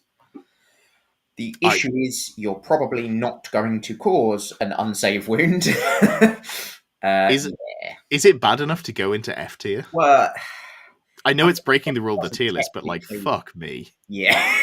Like, it doesn't technically make your army worse. I'd argue maybe it does, because you're likely to throw a character that can't deal with it into an enemy character to try and debuff them, and then lose on the basis of you just wasted an entire character. Yeah, that's fair. Yeah, okay. I think it deserves to be an F. I think it would be like clutching at straws for it to not be an F. Yeah, I understand through the rules of the tier list, this is breaking the rules a bit, but it's so bad. Like, I just don't, if you can write me letters to my PO box. I don't have one, so I'll never read them or respond. But yeah, it's going an F, and that has been decided. Anthony's here. How are you doing, Anthony? Hope you're doing well. Perfect. Well, that is all of the humans, and we're now moving on to the Elves of Wood. But we're an hour 20 in. We might need to speed up just a little bit. I've only just realised. It's okay, because there's a lot of bad stuff in here. So we can go with the good stuff and then go with the bad stuff a little bit faster. Twilight Spear, 65 points, same as an Ogre Blade. Strength user, not a good start. AP -2. Killing Blow.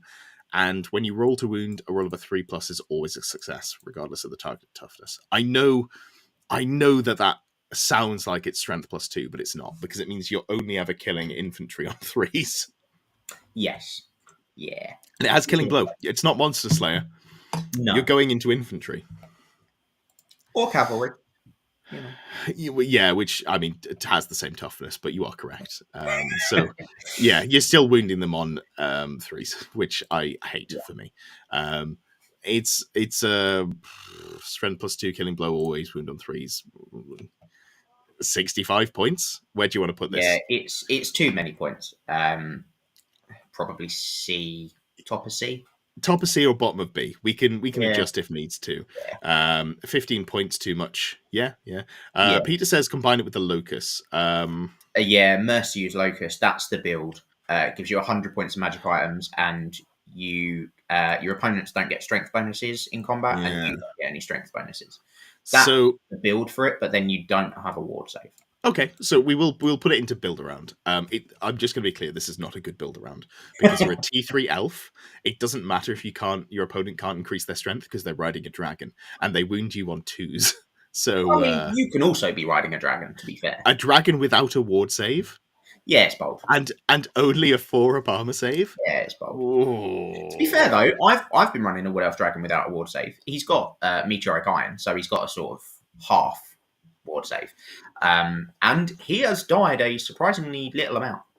We need to get some games in, bud. I'm really looking forward to a dragon that dies. Like, that's not something I normally get to play against, so that would be cool. Evasive dragon, but yeah, evasive my fucking cannonballs. I'll just evade him onto the hill, and then I'm safe. No, my point is that you can't. There is no... Anyway, we're getting sidetracked. Tell me about the Blades of Leok. Yes, love it. Wrong way around. It's 45 points. User strength AP nothing. Extra attacks D3. Requires 2 hands, and you can reroll failed to wound. Yes. So that kind of looks okay. Mm. And then you realise that you could for free have extra attacks D3. Yeah. Obviously, this goes on the Shadow Dancer. Rerolling failed to wounds is kind of cute for 45 points. And because you're dancing, you're going to combo this with the +2 AP. So you've got 3 attacks plus D3. So you're going to be 5 attacks, 6 for Furious Charge. You weapon skill at 8, so you're hitting on 3s into anything in the game, basically. Honestly, I don't hate it. I don't love it. Yeah, I don't hate it, but it's definitely a B. You can build around it. Yeah. Don't know whether you should, but you can. Yeah, I mean, the build around is you put it on the character and have them join the unit, which is, I guess, the build around is you're taking in a non-optimal unit. But yeah, I don't hate it. It's it appeals to me. I look at it, I'm like, lots of attacks, and I can layer other things on top of it. Tell me more. This is interesting.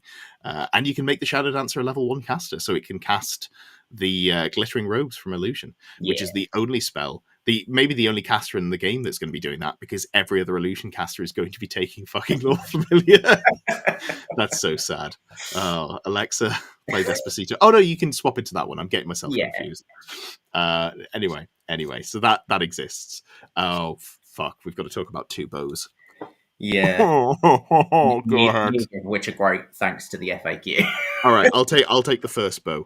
Okay. Bow of Loren, 40 points. Remember what 25 points gets you for a bow in Empire. Range 32 inches, strength user, AP no, armor bane 1. It's an Azra longbow. You make a number of shooting attacks equal to their attack characteristic, and you don't take multiple shot penalty. However, you can only shoot 1 magic arrow because of the FAQ. Yes. Also, you know how many models in the book have more than 2 attacks that can take this item? 2, 3. Yeah, Shadow Dancer and the yeah, and neither of them really want to be spending 40 points in a bow. No. Yeah, no is right. Entropy says, "What's optimal for Wood Elves now?" I think I'll probably do like a Wood Elf game on stream on Friday, or maybe just talk about Wood Elves or something. We'll do some Wood Elf content soon. We'll dig into what they've got. I'm excited to look at things that haven't been played because there's been no reason to. I can tell you what it isn't. It isn't this bow, and this bow is going. It's the bow of Leon. Oh, now I understand. Brian said, "Tells me about the kings of Leon." I was like, "That's a weird comment. I wonder why he's saying that." Yeah, it's because I misspelled bow of Loren. So, yep, there we go. Should we go on to the second bow then? We probably should. Asciendi's Bane for 10 points. I mean, at least it's cheap. It's 32 inch range, user strength, no AP, armor bane 1, quick shot. The wielder of Asciendi's Bane can reroll a single failed to hit roll made during the shooting phase. However, if the reroll also fails to hit, they suffer a single strength 3 hit, AP nothing. Yeah. I have an opinion on this, but I want to hear your take on this first. I mean, I don't think it's the worst thing you could give to like a unit champion. Okay. In certain units, I think if you've got a unit champion that you're there to accept the challenge, don't take this. You might kill them for nothing. But on like Deepwood Scout champions, if they can take items, not sure if they can, it could be okay. I wouldn't bother on a character, I don't think. Maybe because you're likely to hit the reroll because of their high ballistic skill. So maybe, but then you are taking up their magic weapon slot. So probably only a Waystalker that I'd really character-wise that I'd consider it on. I've put this on the one Wood Elf list I've played at a tournament. And do you know why? Because a Spellweaver doesn't have a bow. So for 10 points, I got an extra ballistic skill 4 shot, and I never used the reroll. Yeah. I was just like, oh, +1 attack. It's a unit that was like hiding behind woods and sort of firing and fading out in the Glade Riders. Yeah. It was like, oh, I'll just have one more shot. I have 10 points free. Cool, yeah. This feels fine. And it was fine. It added up incrementally over the game to the value of 10 points. And I was like, this was an okay decision. It's also the first thing that I'd ever cut. Yeah. it was just there. I'd also put it in the unit. I'd given them the sprite for magical attacks, and I'd given them the bow for ignores cover penalties. So I was like, oh, I've got some actual anti-Green Knight tech just in case I need it. But yeah, it was aggressively okay. And for that reason, it can sit at the bottom of B because there is a vague reason to take it. And 10 points for a bow is steep, but it's only 5 points more than I'd pay for it on a character if I really wanted to get one in. So not too shabby. All right, that takes us to the end of the Wood Elves because there isn't a Wood Elf journal yet. But I'm looking forward to that. Just wait until you see what bows are in there. I have no idea. That's full cope. I hope there's some good bows. Or I hope they fix the other ones. Speaking of elves and speaking of armies that are going to get Arcane Journal soon, we've got the High Elves. You've got this one first, bud. I actually quite like this. So do I. So White Sword, +3 strength, AP2, magical attacks. Monster Slayer requires 2 hands, strikes last, and you can only take it if you're on unit troop type, there we go, is infantry or chariot. And Yes. it is 70 points. Mm. So it is a lot of points. Yeah. But like you mentioned earlier, you can get a ward save from, is it the Kelador Honor? It's one of them. You but can't. actually, Sorry, you can do, but then you have to ride. yeah, you've I got mean, to ride a dragon or a horse, don't you? yeah. To be fair, so where I like this, I think, would be on the Swift Stride Flying Heavy Chariot, the Skycutter. Skycutter. Yeah, it is only T4, but it's +4 wounds T4, and I think a 4-up save as well, which for an elf is like a huge leap in survivability. It is strikes last, which does suck. Yes. Because previously this is the sort of thing you might put on a Spectral Doppelganger caster. But I mean, realistically, you probably want the ward save and or like at least the regen and the Lore Familiar. So you probably weren't actually doing that. You probably want to go with just the regular Dragon Slaying Sword. Yeah. But yeah, strength +3 takes you to strength 7, which for an elf is genuinely good. Yeah. AP -2. Strikes last is not a downside if you are a combat elf, because you have strikes first anyway. And are like initiative 7, so on the charge, I think it's 6. Anyway. But it gets you to 9, so like, yeah, who cares? You're going first almost every time. Monster Slayer is a good rule, and you can put it on cavalry. And there is a cavalry with Swift Stride that also is, worth taking. You can't put it on cavalry, infantry, or chariot only. Yeah. T Commander, pretty fun as Skycutter Prince, if maybe not amazing. And if there's anyone who I trust to have played this, I trust T Commander would have played it. So I think B. Yeah, I think that's fair. It feels like aggressively okay. You have to lean into it, but like I'm okay with that. I'm willing to do that, and maybe will. High elf content coming soon. TM. There's the Blade of Leaping Gold. For 50 points, you too can have a slightly better and or worse dueling blades. Strength, user. AP, no. Armor Bane 2. Extra attacks, D3. But it's only one-handed. As it stands, there is nothing there. I also don't see them adding rules to High Elves that give you just flat AP on your units. No. So I think that's a C for me. Yeah. Definitely a C. It's less exciting than the mace, but it's better than the sort of swiftness. So there you go, in that little tier there. Yeah. Do you want to get really upset? What's that? You're going to have to talk about the bow. Yeah. Another bow that's not quite as good as the dragon bow. The Reaver bow, 40 points, 30-inch range, +1 strength.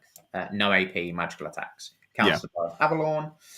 It makes the number of shooting attacks equal to their attack characteristics rather than 1, and you don't suffer the multi-shot penalty. So it's a better bow of Loren with a ever so slightly shorter range. Yep. And points, I think. Yeah, isn't the bow of Avalon slightly better? Oh no, it's Arrows of Isha, I'm thinking. But it does combine with Arrows of Isha if you have a way to layer it on top there. I think you can if you take the Shadow Warrior Honor, which would give it AP and Armor Bane. But anyway, we're getting sidetracked here. This is just a better version of the Ayendi's Bane. No, Ayendi's Bane. Yeah. Sorry, Bow of Leon. Of course, that's where I was getting confused. So it doesn't have magical ammunition, but as I said, it does have magical attacks.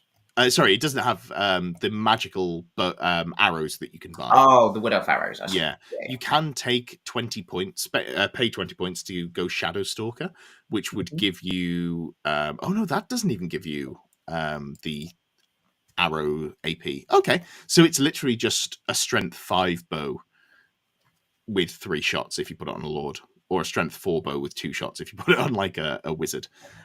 This feels like where's Bow of Leon? It's better than that. It's like here, I think. Is it worth putting higher? Well, you can put it on the Handmaiden, who does have Arrows of Isha. Oh, yeah. Okay. So I think there is that potential for it. Yeah.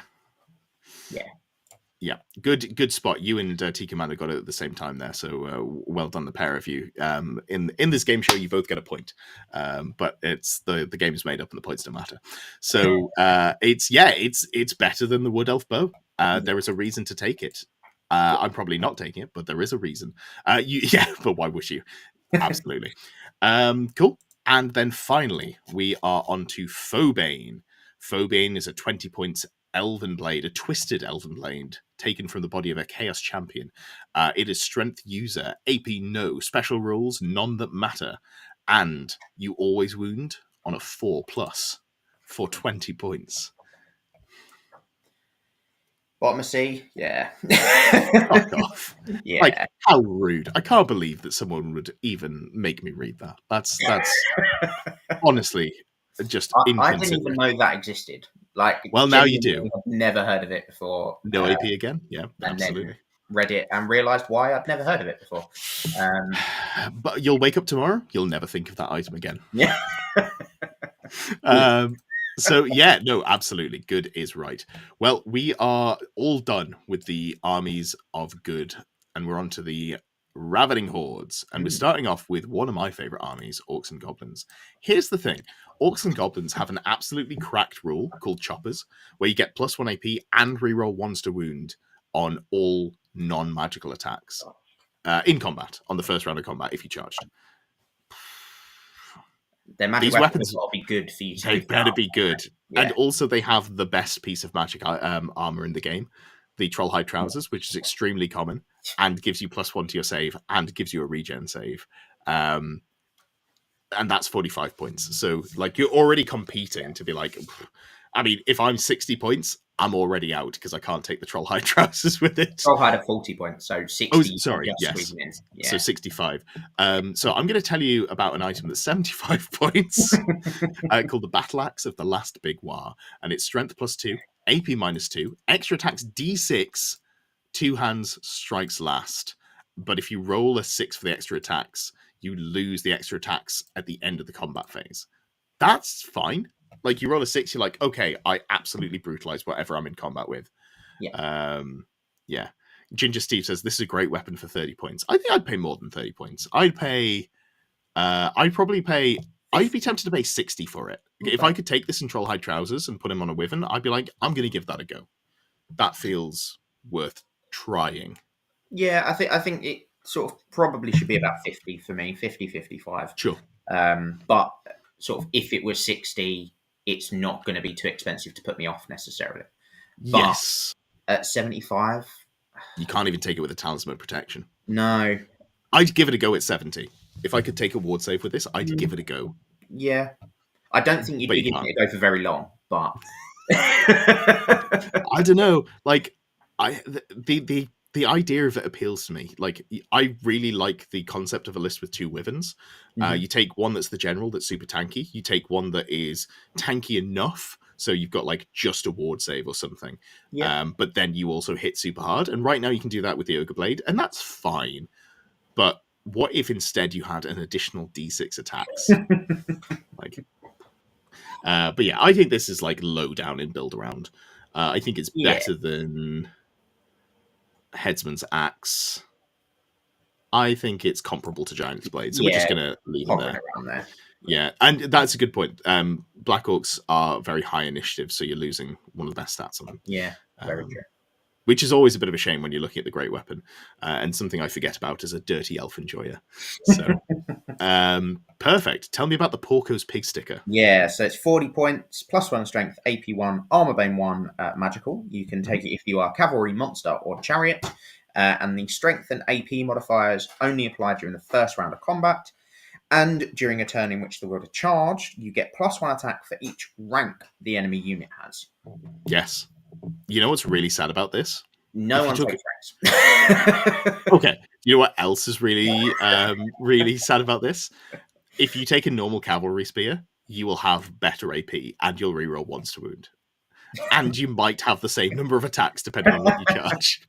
Yeah. Here's the thing. What if you play against a poison brick of shooting, let's say, Night Goblins or Royal Host, and they're presenting you with a rank total of 5 to 12?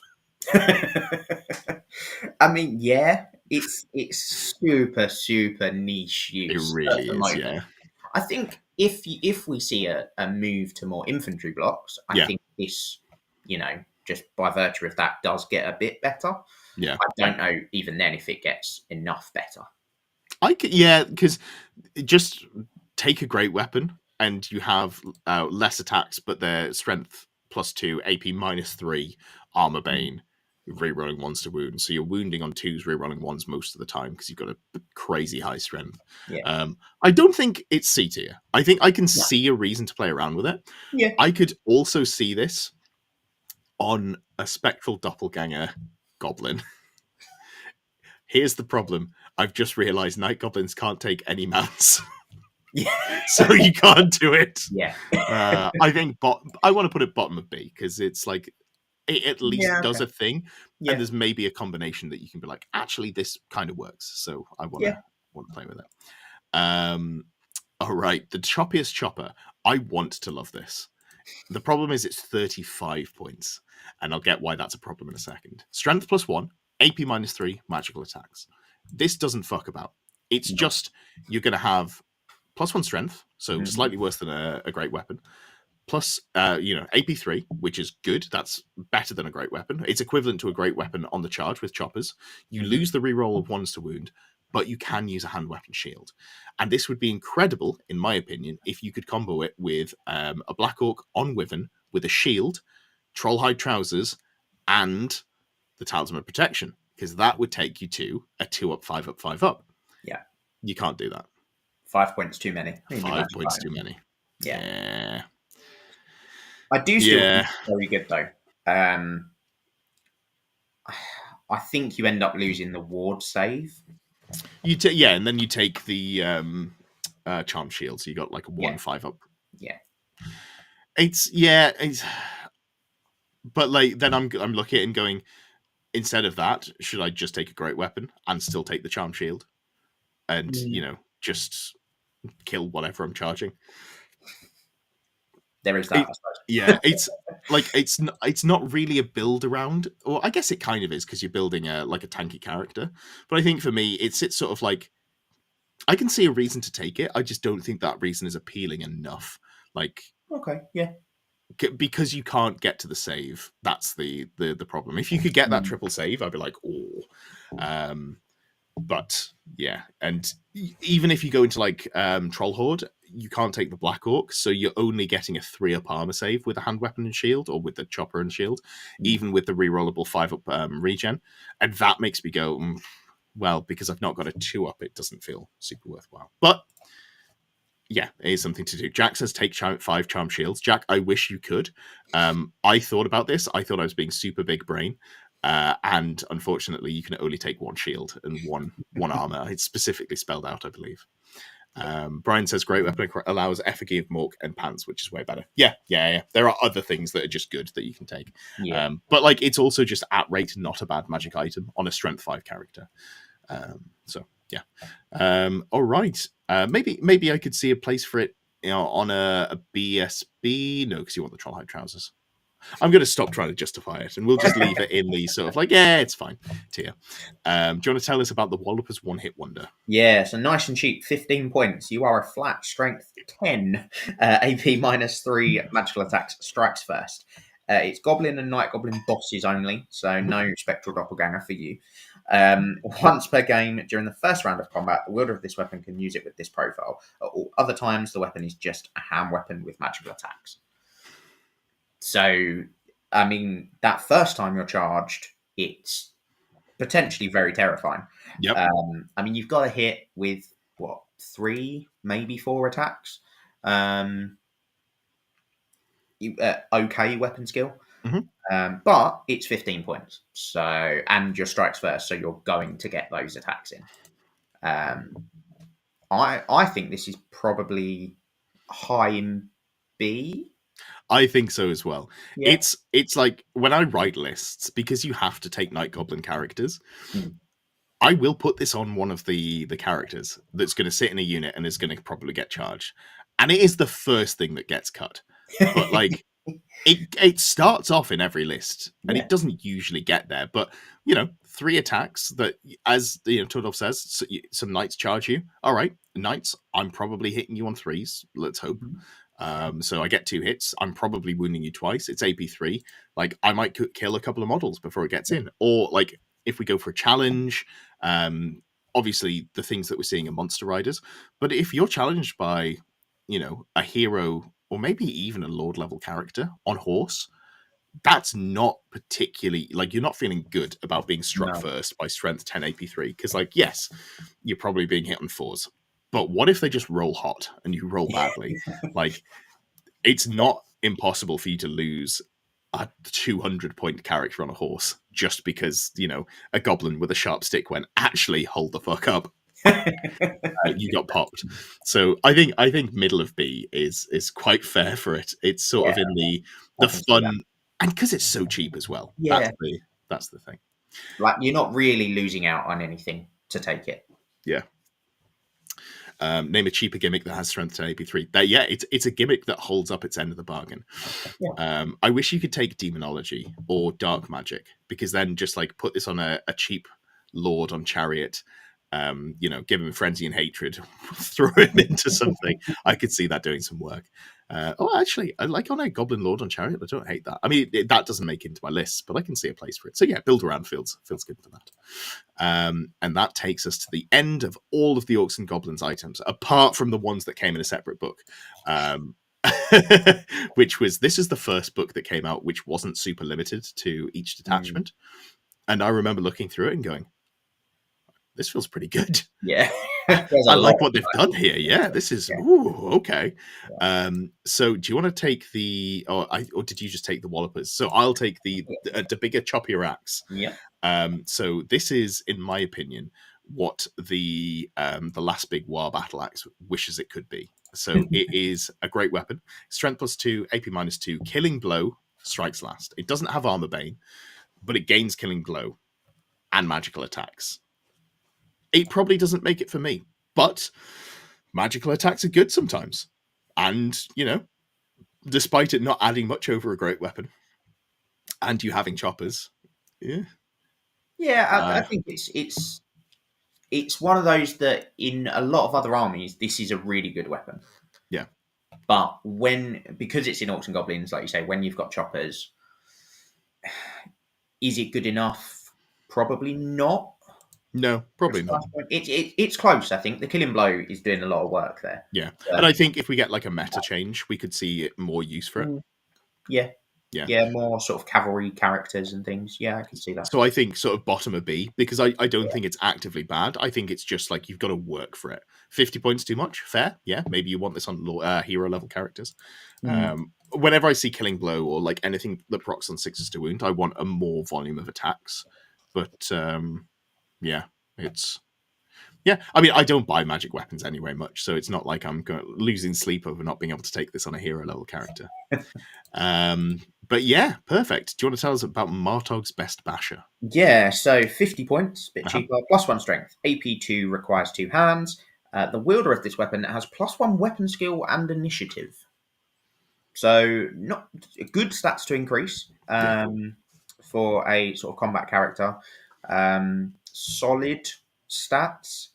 No sort of real special rules in like killing blow or anything like that. But again, it's one of those that I think because you've got choppers, I suppose that's only on orcs. You could put this on a goblin. True. Maybe like a sort of, like say, a goblin on a chariot, that sort of build. I could see that being okay because you've got the armor and the toughness from the chariot, so the 2 hands doesn't matter that you can't have a shield. Yep. You could get a regular orc lord to weapon skill 7, which is a big break point. Good with the thinking hat. That's fair. That's fair for the extra initiative. Yeah. I think for me, this is what the choppiest chopper wishes it could be. Obviously, it's not like a hand weapon shield, but it's still a defensive item in that it's giving you plus weapon skill and plus initiative. Its output is a bit lacking, but if you put this on like a regular orc lord and a regular orc war boss, your strength 6 AP2, which is, it's weird to say that that's not great because you're comparing it to what an orc could have. Yeah. But if you want to go, it's like it's aggressively fine, I think. And I could see why you might go for it. It feels to me like a really solid defensive item because you get your attacks out and you're less likely to be hit on throws by enemy beefy boys. So if you wanted to, like, maybe you combo this with the Effigy of Mork for -1 to hit, and then you could just put it on a regular orc war boss, and you've got I think you've got at that point enough for, I know because they're both talismans, but yeah, like I think there's maybe something you could build around here. So for me, build Yeah, around. yeah, definitely be. Tordolf has said it, a Black Orc war boss can hit leadership weapon skill 9, sorry, which you're taking an expensive hat that turns off impetuous on a model that doesn't have impetuous to do that. But that is something you can do. So that sounds to me like a build around, and it's better than the choppy racks. Perfect. And let's round out the. Oh no, there's 2 more. There's 2. Accurate axe. Oh god, it's this one. 30 points. Strength +1. Armor Bane 1. You may reroll failed hit rolls when using it, but you only get +1 strength in the first turn of combat. I mean, it's better than the other version of this that we saw in whichever book it was. But yeah. Like maybe I'd put this between Bow of Loren and Runefang, I think. Yeah, that's fair. Let's just do it. There's no more needs to be said. It's going. Sakuna says dwarves never get to interact with this tier list. That is a shame. That is true. I will be speaking to Richie about maybe doing a rune one. So we can maybe have a full dwarf tier list in the coming months. Again, it's a slightly better Sword of Might. That is true. That is true. And do you know what we say about Sword of Might? You see, I don't even think it is a slightly better Sword of Might, though. Oh, no, because it doesn't get the AP. It doesn't get the AP, and it only gets the strength for 1 round. Yeah. And it's 10 points more. Yeah. Well, do you want to tell me about the other item that also is pretty cool on a goblin? Yeah, Backstabber's Blades. This is extremely common. I think this is the first magic weapon. There's a few common ones, aren't there? There are in the main book, yeah. Sword of Might and that, I think, are common as well. But yeah, so 25 points for this, +1 strength, AP1 magical attacks. Goblin and Night Goblin bosses only. Mm-hmm. If the wielder is engaged with an enemy's flank, it can reroll failed rolls to wound. If the wielder is engaged in with the enemy's rear, it can reroll to hit and to wound. It's pretty cool. Yeah, not bad. It's cheap. It's cheap. You can put it on a character that can go on a random mover. You can put it on the Cave Squig. You can put it on something that goes on a chariot or a wolf. Like lots of quick mounts, so you're likely to get into those flanks. Remember, you do still have to charge the flank that you start your move in. Yeah. But I mean, not bad for 25 points. I think this is 5 points more than a Sword of Might. I'd pay those 5 points for that upgrade. Yeah, and we do kind of feel okay about the Sword of Might. Yeah.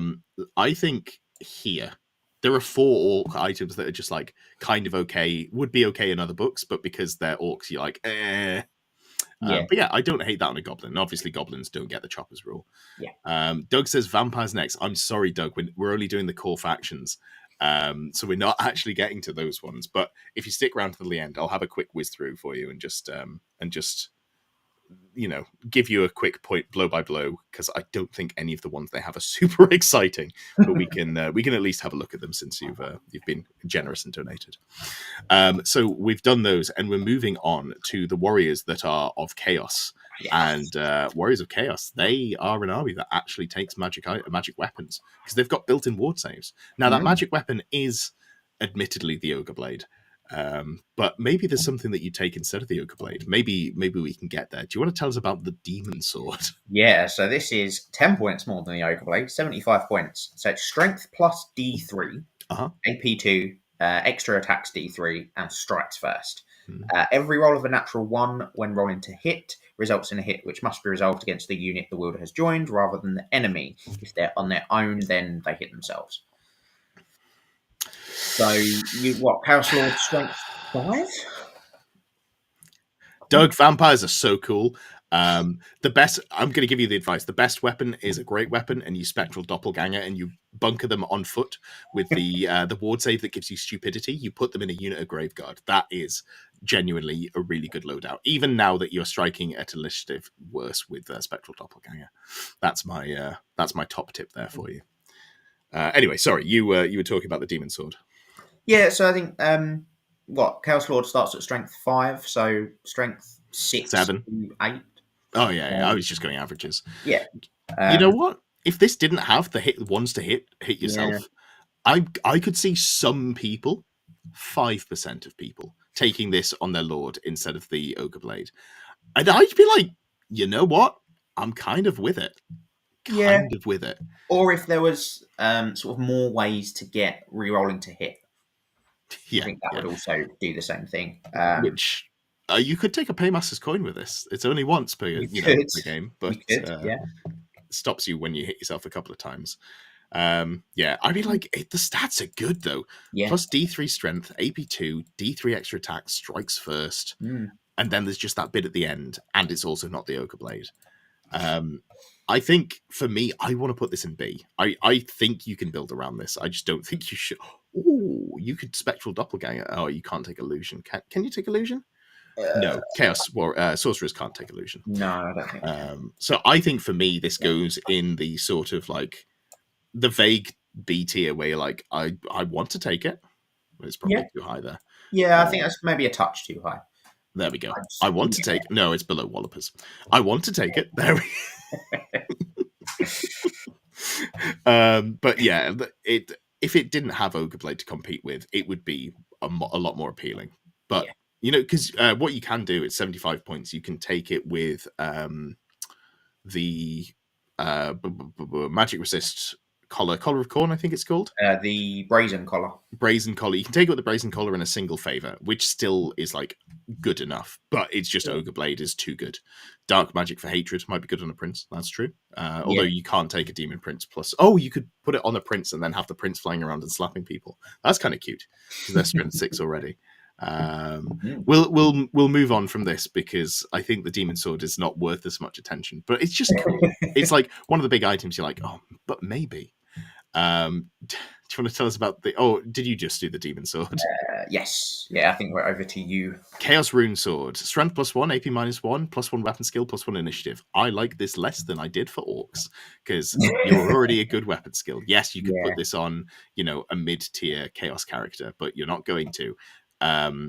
This is so many points. 45 points. Oh, you could put this on like a hero level character and get them up to. It doesn't give you +1 attack though. No. Weapon skill initiative. Yeah. You have AP1 already on your hand weapons for free. Yeah. And magical attacks. I don't think this is. I don't think it's a bad weapon, and it's not bad effects, but I just think it's too many points. I think top of crap for me. Yeah, okay. It's for 45 points when you've already got AP1, and all you get, like the weapon skill initiative is nice, but just roll them. Yeah, yeah. Just take 45 points worth in favor of the gods. Just roll them. That's a better use. There you go. Problem solved. Tell me about the filth mace. So this is also +1 strength, AP1 magical attacks, 40 points. An enemy model that suffers 1 or more unsafe wounds, take a toughness test. If it's fouled, you're -1 toughness till the end of the turn. Until the end of the turn? End of the turn. End of the fucking turn? Yep. When I'm going to be fighting a character in a challenge and I can't put any other attacks into it? Are you out of your goddamn mind? It's garbage. You could be like, oh, but the rider strikes before the Chaos Dragon. If you're in a combat with anything that a Chaos Dragon can't easily squash, this weapon will not do an unsaved wound. No. That will then fail a toughness test. Get out of here. Yeah, this is rubbish. You know what? No. I genuinely, I think it's F. Yeah. Because a bit like you said with the Morning Star, like if you're going to be tempted to put this character into something to try and drop its toughness, and you're just going to end up losing that character. Even purchasing this item is a bad decision that has cost you win percentage because the way that it plays compared to just using a great weapon or even a flail, it's so much worse. So yeah, get out of there. Spell Thieving Sword. Strength user, AP -1 magic attacks, and any wizard that suffers an unsafe wound immediately forgets a single spell determined at random for the remainder of the game. What are we doing here, guys? When are you wounding a character with an enemy wizard with one of your characters and not killing them? Yeah. When's that happened? Yeah. Like maybe if you're playing other Warriors of Chaos. Maybe because their wizards aren't terrible in combat. You can make tankier wizards. You can put them on dragons and stuff. Here's the thing. come back in, hold on, what month are we? Come back in 14 months to this tier list and tell me, oh, you were wrong because an army that's coming out is going to make this slightly better. And we can have this discussion again. But for now, absolutely not. This is dog shit. Yeah. But then if they are on a dragon, user strength AP1 isn't going to wound them. Yes, please see Flowbreaker. In fact, this needs to go down with Filth Mace because it's just the same thing, but it's just I think it's better than Filth Mace, but like negligible. Yeah. It's 1A, 1B, and both of them are so bad. It's worse strength, but it's half the point, so you're making less of a bad decision. That's the best I can say. However, because those were stinkers, we're not going to lie. Yeah. They have got some slightly spicier ones in the Arcane Journal. Yes. And we've got you first up with the Obsidian Dreadglaive. Yeah, so this is 55 points, and it's locked into the Heralds of Darkness army. +2 strength, AP1, armor bane 1, killing blow, requires 2 hands, strikes last. Yep. So it's a great weapon, 1 less AP, but killing blow. Yeah. 55 points. Yeah. The Heralds of Darkness. Yeah. Yeah. I don't know if I'd go as far to say it's F, but no, I don't think it's F, but I think it's the bottom of C. Yeah. I think it needs to, have a long, hard think about what it wants to do with its life. Otherwise, it's gonna be dropped down to F, and its parents aren't gonna bail it out this time. So you gotta really buck your ideas up there, mate. What a disappointing weapon. Yeah, such a cool name, such a terrible weapon. The Dreadglaive. Yeah. Also, why is a glaive strikes last? Glaive to me sounds more like a halberd, but if it wasn't strikes last, Heralds of Darkness have the countercharging chariots, which is spicy and more appealing if we do get that 500 points cap on characters.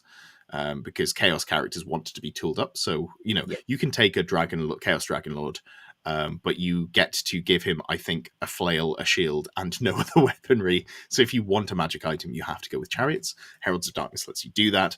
This has strikes last, which is bad when you countercharge because you're specifically trying to hit them before they hit you. So no, absolutely not. However, you've been bamboozled, and now I get to do a good one. The Dagger of the Dark Pantheon. For 35 points, you can have a strength user AP2 magical attacks. For each wound an enemy unit loses as a result of an attack made by the Dagger of the Dark Pantheon, its wielder may apply a +1 modifier to their next casting or dispel roll. That's pretty cool, because you know what that means? You put it on like a Demon Prince, you fly into combat, you do some sort of spell, you get you do it like an assailment spell, you get oh no, hold on, let me sequence this better. Go into combat, do your attacks, do like 2 unsaved wounds, get +2 to cast, do an assailment, do like 1 wound. Your next roll on your opponent's turn for the dispel is +1. It's just solid, and if you're strength 6 already, it's pretty okay. You don't get the +1 to dispel if the assailment made attacks using the daggers, though, right? So if it was like Spectral Doppelganger, because the attacks have to be... You have to lose the wound as a result of an attack made with the dagger. Oh, yeah, that's a good point. Hold on. I feel like because I feel like this works, and I've just forgotten the exact reason it works. I feel like you can take illusion on a Demon Prince. That's the thing. Oh no, you can't. I'm talking out my ass. All right, you can go in. You can do. You get the pluses for the assailment spell. Yeah, and then you don't get the additionals the next turn, but it's still fine. It's not bad. Yeah. For 35 points. I think because you probably want to take. I don't know. Like, I'm talking myself out of this. I'm going to stop talking because I want to like this item. Where do you want to put this? I would say towards the bottom of B. B for build around. I'm going to put it there. I'm going to stop thinking about it because if I think about it anymore, I might be tempted to move it down. Let's move on because I like it. It's such a cool item design. Yeah. Like, one of the best designed items in terms of like how it feels to play. Yeah. Is it a biting blade +1 on princes? It is. It's a biting blade on crack, but I pay those 20 points to get the additional rolls and loosen the armor pane. So I'm pretty okay with that. Yeah. Do you want to tell us about the Chieftain's Blade? Yeah. So 30 points, +1 strength, -1 AP, armor bane 1. Locked to the Wolves of the Sea army. When you're in the challenge, you get +1 to your hit rolls. Very cool. Yeah, not bad. I don't know if any of the You can't. champions in the Wolves of the Sea. Okay, I knew where you were going. You can't. Not for 30 there. points. That's a shame. Yeah. But it's not a bad item. You've already got the AP one on your Mhm. hand weapon, so you're getting +1 strength and Well, armor. Not bad. remember this can go on the Marauder Chieftain, who doesn't Oh, okay. have Yeah. ensorcelled weapons, I Yeah. believe, off the top of my head. I might be wrong with that, and they actually do. In fact, I'm going to have to go check, because maybe they do just get ensorcelled weapons. That would be pretty cool. No, they do not. So yeah, Okay. Okay. it's less of a downgrade in that respect. Yeah. Um, So it's not bad. It's yeah, not bad for 30 points. yeah. You ever taken it? Probably not. No. No. You could, but I don't think you would. I think it's one of those that you maybe initially That, put into the list. that And feels unfair. Even though I'm never taking it, I think like if you compare it, it's way closer to the stuff in B tier than it is the stuff in C tier. yeah, Um, that's fair. we're being, I think especially me, I'm being a little more generous with these items because so many of them are bad, and it just makes it depressing to be like, these all go in F. Yeah. All right, next one. So we're looking at it like through the lens of, we're not comparing you to Ogre Blade. One of our sons is a doctor, and it's cool that you're a streamer. My brother isn't a doctor, but he is more successful than me. Go James. Moving on, we've got the last one, which is the Taskmaster's Scourge. 25 points, strength user, AP -1, extra attacks, 1 magical attacks. That sounds terrible. You also get to, in the command subphase, use the lash of your whip. Take a leadership test on your own leadership. If you pass it, you get an additional plus D3 inches to your modifier, to your movement modifier. Characteristic, not modifier. You know where this would be really cool? Skin Wolves. You know where you can't put this? Yeah. Skin Wolves, because it's Yeah. infantry only. Oh, man. I wish I Yeah. could put it in Skin Wolves. That'd be so cool. I mean, maybe this gets better in Yeah. a sort of more infantry-based meta. This is like solidly middle to upper pack of build around. Like, it's 25 points. You can put it on unit champions. True. This is, yeah, when we get to a point where we're taking Bricks of Chosen, if that ever happens, yeah, or even Chaos Warriors, I think the unit champions can take 25 points. Sure, you're probably taking the Brazen Collar, but if you weren't, like you say, in a meta where we're like actually taking Bricks of Infantry, this thing is cracked out of its goddamn mind. Because So, suddenly you have the upper hand against that enemy block of infantry because you move a bit faster, you charge a bit further. Yeah.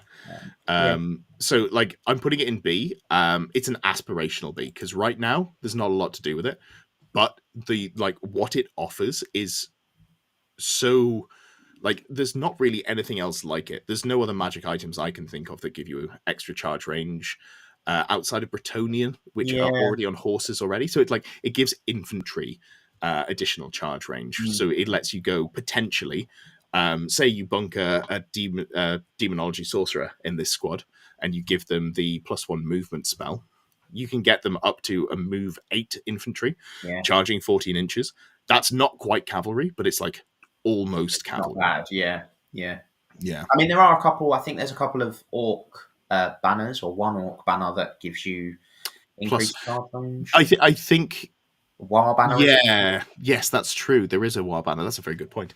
Yeah, but and I like that. I've put it in some of my list. So yeah, but yes, it is infantry only. So where we're at right now, no. But hopefully at some point in the future, we see a solid reason to take this. And that is all of Chaos's favored sons. And now onto the Chaos abominations that are beasts. We've been talking about them all evening. So are there specific magic weapons better than the common ones? Hold on. Sorry. Charge range of 17 with Slanesh Forsaken. Right, hold on. Can you put any characters in with them? Because they're immune to psychology, right? They're loner as well, aren't they, Forsaken? Yeah, so I don't think there's anything you can put in there that you could give them. Right, chat, that's your job. If there's anything you can put in Forsaken, let us know, because that would actually be really good. Although the character wouldn't have Swift Stride, so... Forsaken champions take items? No, you can't even have a Forsaken champion. There's no Oh, can command you of not? Probably Forsaken. not. I think. No, No. they're basically one step below Chaos Spawn, right? They're Yeah. maddened. Yeah, I think they might also have immune psychology, but yeah, they do definitely have loner. Yeah. But anyway, if anyone comes up with anything there, then let us know, and we'll come back and reassess. Primeval Club. Yeah. So Primeval Club. 60 points. Uh-huh. Strength is equal to the current leadership of the mob wielding it. AP3, Hatred Empire, poison attacks. I don't really get why it's poisoned attacks, but sure. I mean, Because you're it's probably dirty. you're probably going to be strength like 9 to 10 because you're warband. So I mean, it's solid. It's good. It's maybe not quite 60 points worth of weapon. I mean, the AP3 is very good. Yeah. Which does So, massively help it, to be fair. and we're going to ignore the Hatred Empire Yeah. because, lol. Interesting that it doesn't have Hatred Empire and Brettonians, given that they're both humans. But by the by, maybe they haven't met the French yet. So, if you're a character like a Doom Bull, where you've got Strength 6 natively, and you've got a great weapon, what are you wounding everything in the game on, apart from steam tanks? Well, it's 2s anyway. Yeah. So, and you've got the Favored of Chaos table. Obviously, you don't get to re-roll it with Favor of the Gods, but for me, there are some armies this would be better on. I'd take this in Skaven in a heartbeat. Oh, yeah. Yeah, Well, this feels like a Skaven-y weapon as well, to be it fair. does, doesn't it? Yeah. Stronger when you've got the Sort of hordes of rats behind you. Yeah. buffing up your confidence. So for me, I think this is, I don't want to say crap, but it's like the very bottom of build around. Yeah. I struggle to find a reason to take it. Yeah, I think you'd struggle to find a build for it, to be honest. Because, like you say, you're getting basically the same benefits from a great weapon. If it was 50 points and you could put it on a hero, maybe. But for 5 points more, just take the bloody Ogre Blade. Yeah. Like, come on, man. Just take the Ogre Blade. Yeah. Yeah. Axe of Men. This is 50 points. Strength user, AP1, killing blow. Should the wielder of the Axe of Men kill an enemy character in a challenge, they gain the Terror special rule. Well, maybe you should give them some bloody stats that make them good at doing that. For God's sakes. Like, this is another one of those, like, this is better than some of the other ones, because you can combo with Gouge Tusks, getting you to AP2. You have got Killing Blow. It is a single-handed weapon. It's not initiative slow. You can put it on a 2-up save character very easily. You can put it on a Doom Bull. I'm going to say this is, like, here in terms of the build-arounds. Okay. Because, where would you put it? Because you sound unconvinced. I'd probably put it a touch lower. I'd probably put it after Porco's Pig Sticker. I think what we need to do is realistically move these down. Is the problem? Yeah, there may be confusing things. So I like it more than the Spear of Twilight, but I like Porco's Pig Sticker probably more than both of those, and then the Best Basher more than both of those. But the Backstabber's Blade less. Yeah, that looks about right. I mean, when it's in bracket, it doesn't matter too much. But that's that's that one. This is where it should be in every Beastman list. Oh, okay. I need to point out the Man-Gelder weapon. To Gelder horses to remove, it's balls to castrate it. Yes. So you're removing the opponent's testicles, and that's the reason to play it. Yeah, no, that's fair. That is fair. So let's talk about Man-Gelder now that we've given that flavor text. It is 40 points, +1 strength, AP1, and causes terror. And has a note. The wielder of Man-Gelder causes terror. Not sure why it needed that. Any enemy unit that suffers 1 or more unsafe wounds suffers -1 modifier to its leadership until the end of the turn. This is surprisingly good. Yeah, I played against this on Friday. Mm. Tom played a unit. I think it was a stream game, actually. Yeah. So, no, maybe it wasn't. Anyway, I played against it recently, and he had a character. He had a Doom Bull that was tanked up to the 9s with a Giant Blade and being tanky. He had this character. He had the banner that gives an additional -1 leadership, I think it was. And just basically, I charged him with a dragon, lost on combat res, and then ran away. I was like, wait, hold on. That's not how this is meant to go. I hate this. This is awful. So that was bad and not good. Oh, it was a Wyvern, not that was it. But yeah, no, it's genuinely solid. I think I'd put this probably fairly high in B. I want to say top of B. Because I think it not only is it a build around, it's one of the best ways for Beastman to build around. At which point does it make its way into A, or is that too? Because you do have to put points into it. So let's just go there for now. It's not nothing to because you need to still do a wound. So the problem is you still need to do a wound, and it's going on a support character like the BSB or a second Wargore. Okay, yeah, I think high up in B is fairly solid for it. And then this is so sad. So imagine if you had a 35-point version of the Dragon Bow. Okay, 25 points is cracked out of your mind to take it. So it's Strength 6, AP 3, 24-inch range for a ranged weapon called the Hunter's Spear.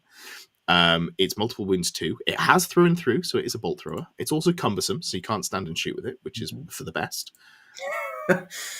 But do you know what the ballistic skill on all of your stuff is? Like 3? It's bad. I think a Wargore might be 4, but I think a Minotaur is 3. Let me just double check. Oh 3. God, Beast Lord is 3. No, they're all 3. Everyone's 3. I thought one of them would be 4. Yeah, so it's even worse than I thought. Yeah, you're probably hitting on 5s at best. Yeah, and it's 24-inch range, so you're probably moving and long range turn 1. So turn 1 6s, turn 2 5s, turn 3 when you get charged. You can't stand and shoot. And also your infantry on everyone. So you're just like, yeah. Yeah, no. No, thanks. I think that goes into C. C for, come on, man. Wait until they get a ballistic skill 7 character in the Arcane Journal. Yes. If they do, I'm all about this. You are marching. Yep, you don't even have a mount that you can go like, oh, I'll just move 8 inches and throw my weapon because I've got it. That's not even a choice. Oh, they can have a chariot. Oh, that's true.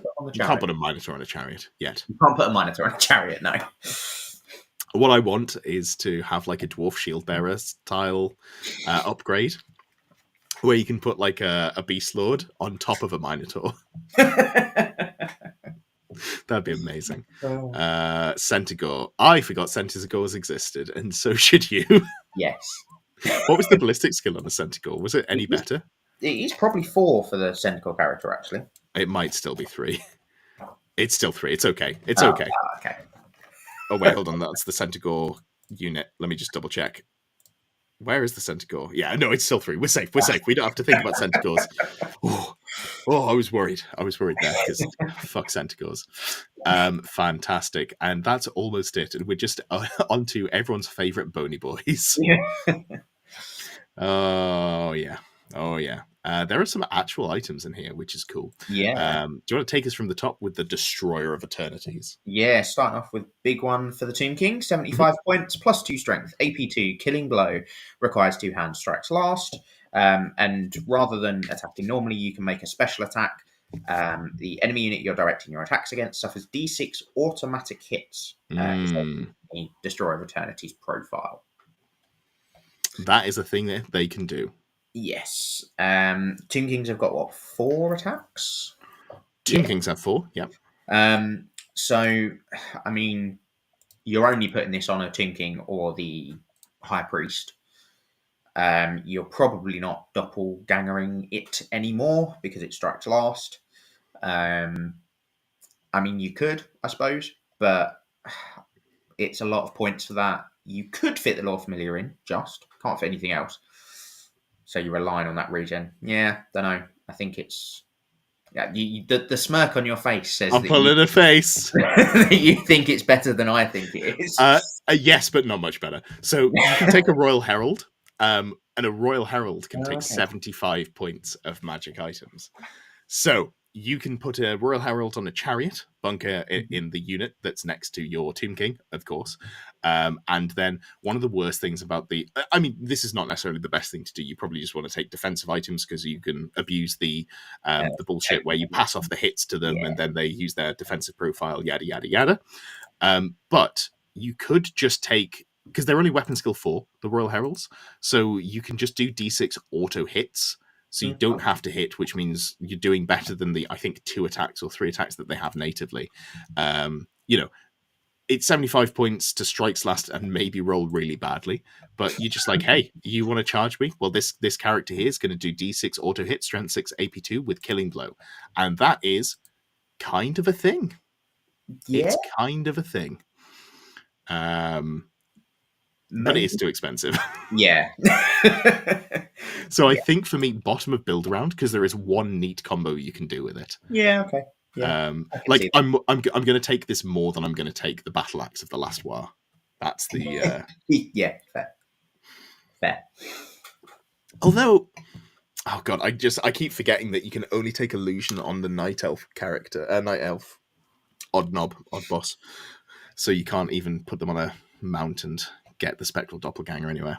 It's good versus wood elves. Everything. If you can catch wood elves in combat, everything's good against wood elves. So don't worry about that. And weapon is good against wood elves. for orcs and goblins, it definitely is. Yeah. Like, you dared to wear light armor? No. Don't even pick up those dice. Just pick up those models, motherfucker. Crook and Flail of Radiance. This is what I quite enjoy the concept of. So you can only put it on the Monarchs, which is the Tomb Prince and the Tomb King. Strength user, you're strength 5 already. AP -1, D3 extra attacks, strikes first, requires 2 hands. This feels to me like what Duelist Blades should have been. It's got enough extra source in there that you're like, okay. All it has is strikes first as opposed to, everything else is the same. It's D3 extra attacks instead of just the flat 2. But it's like, for me, if you could put this on I don't even know what you put this on. That's the problem. Because you could just take good weapons or great weapons. I could maybe see it on a Tomb Prince. Yeah, that's probably where you get the most value, because you're already you're looking like you've got a lower number of attacks, so getting the extra attacks is better. You've got a good baseline stats. You can My Will Be Done.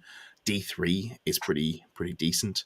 You're paying a lot for very little of hand weapons. I think it's like, it's niche that you could take it because of the strikes first and the extra attacks. Like in the best case scenario, you get 6 attacks, and you use your My Will Be Done to get up to weapon skill 6, which is like aggressively fine. I think you do have AP1 on your hand weapons already. You get a lot of extra attacks and strikes first though.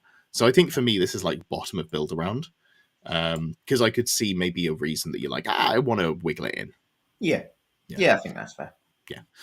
Do you want to talk about one that's actually kind of okay? Yeah. Flail of Skulls, 35 points, plus 3 strength, AP1. Magical attacks, multiple wounds 2, requires 2 hands. You only get the strength modifier in the first round of combat, because it is a flail. I really like this. I think it's really sort of very reasonably priced for what it is. Possibly bordering on a bit cheap. It is only AP1, which I think that keeps it in check. Point. Yeah. But fixed multiple wounds 2 all the time, AP1 all the time, on a strength 5 model if you put it on the Prince or the King. Yeah, I like this. Takes you to strength 8. So it's very, very solid. For me, the thing that's holding it back is the AP1, but you are an elementalism army, so you can just play Rust, which is very okay. So I don't think this makes it into A tier for me, even though it's super cheap. But I would be interested in building around it. I think you do have to build around it with the elementalism with Plague of Rust. Yeah, it's not much of a build around because you are almost certainly taking elementalism anyway, somewhere, I think. Well, I don't know if you are, because if you Grand Army, like one of the most appealing ways to build, especially if we're seeing limitations to casters come in, you look at running an illusion caster on a dragon alongside a Tomb King on a dragon, and then you've got like 2 kind of legitimate melee threats. So then you're not taking the elementalism there. If you're playing Mortuary Cult, I agree, you absolutely are taking it, but at that point, do you really care about having a melee weapon? Yeah, that's fair. Yeah. Do you really have a character for this to go on? Yeah, it's kind of, it feels kind of hard to fit in. But like just looking at it on paper, I'm like, I kind of want a reason to put it in. Yeah. It's not, I think, as good as the Serpent Staff, which we're going to get to in a second, which is the sort of go-to item you use if you're spectral doppelgangering. Yeah. But honestly, I could see it. The extra strength means that you're wounding better, and the multi-wounds, like, it's super meta-dependent. Like, maybe when Beastmen come out, if we see more, like, if we see a move towards Troll Horde and Minotaurs, that multiple wounds too suddenly becomes quite valuable. I guess the problem is that if you're trying to Spectral Doppelganger with it currently, you're going into a Lord on Dragon, realistically, which is not a fight you're going to win. No. Yeah. I mean, maybe in that sort of, maybe a couple of months' time, a month's time, if we get this general handbook type thing and the sort of 500 point limit cap on characters comes in, maybe you do, because you maybe start seeing more characters on chariots. And then maybe, strength 8, it is still only AP1, but, maybe that's enough. Yeah. Strength 8 is a breakpoint, Edward asks in chat, because you'll wound those steam tanks on 3s instead of 4s, and we're probably going to see steam tanks on tables because people love them, and they're pretty aggressively decent. So, and then also you wound dragons on 2s, but I wouldn't pick that fight. That's not. It's not a good fight for you. And also, Spectral Doppelganger. That is the cheat code to make a bad weapon playable. It's like, okay, this is bad, but what if it was cheap enough to take with the other things that I take on my illusion caster, and then I get 2d6 auto hits with it? Does that make it good? Survey says, still no. Possibly worth just a shame to drop the talisman and armor of ages for it. Yeah, like maybe there's a world, Edward, where you take this if you go Royal Host and you take double offensive dragon. And you go double Tomb King, one that's more defensive with the Armor of Ages, and one that you go with the Warding Splint, I think it's called, and then you give it this. I could see that being a... Yeah. Matthew says cheat code we all know is a bad idea, really. Yeah, but Spectral Doppelganger is fun. I played it once at a tournament, and I got it out of my system, and I now will probably just play it at casual games, but it's a fun concept. It's just fun to throw loads of dice. It's Warhammer, right? That's why we're here. But yeah, so I think for me, it's like, I could see it up sort of here. It's like, I can see reasons to take this. This is solid. Someone pointed out, Hassa said, Flail of Skulls is awesome, only 5 points more than a Frontier Axe. And it is, but it's just like, yeah. Yeah. The Mascadon, where would you put Great Weapon?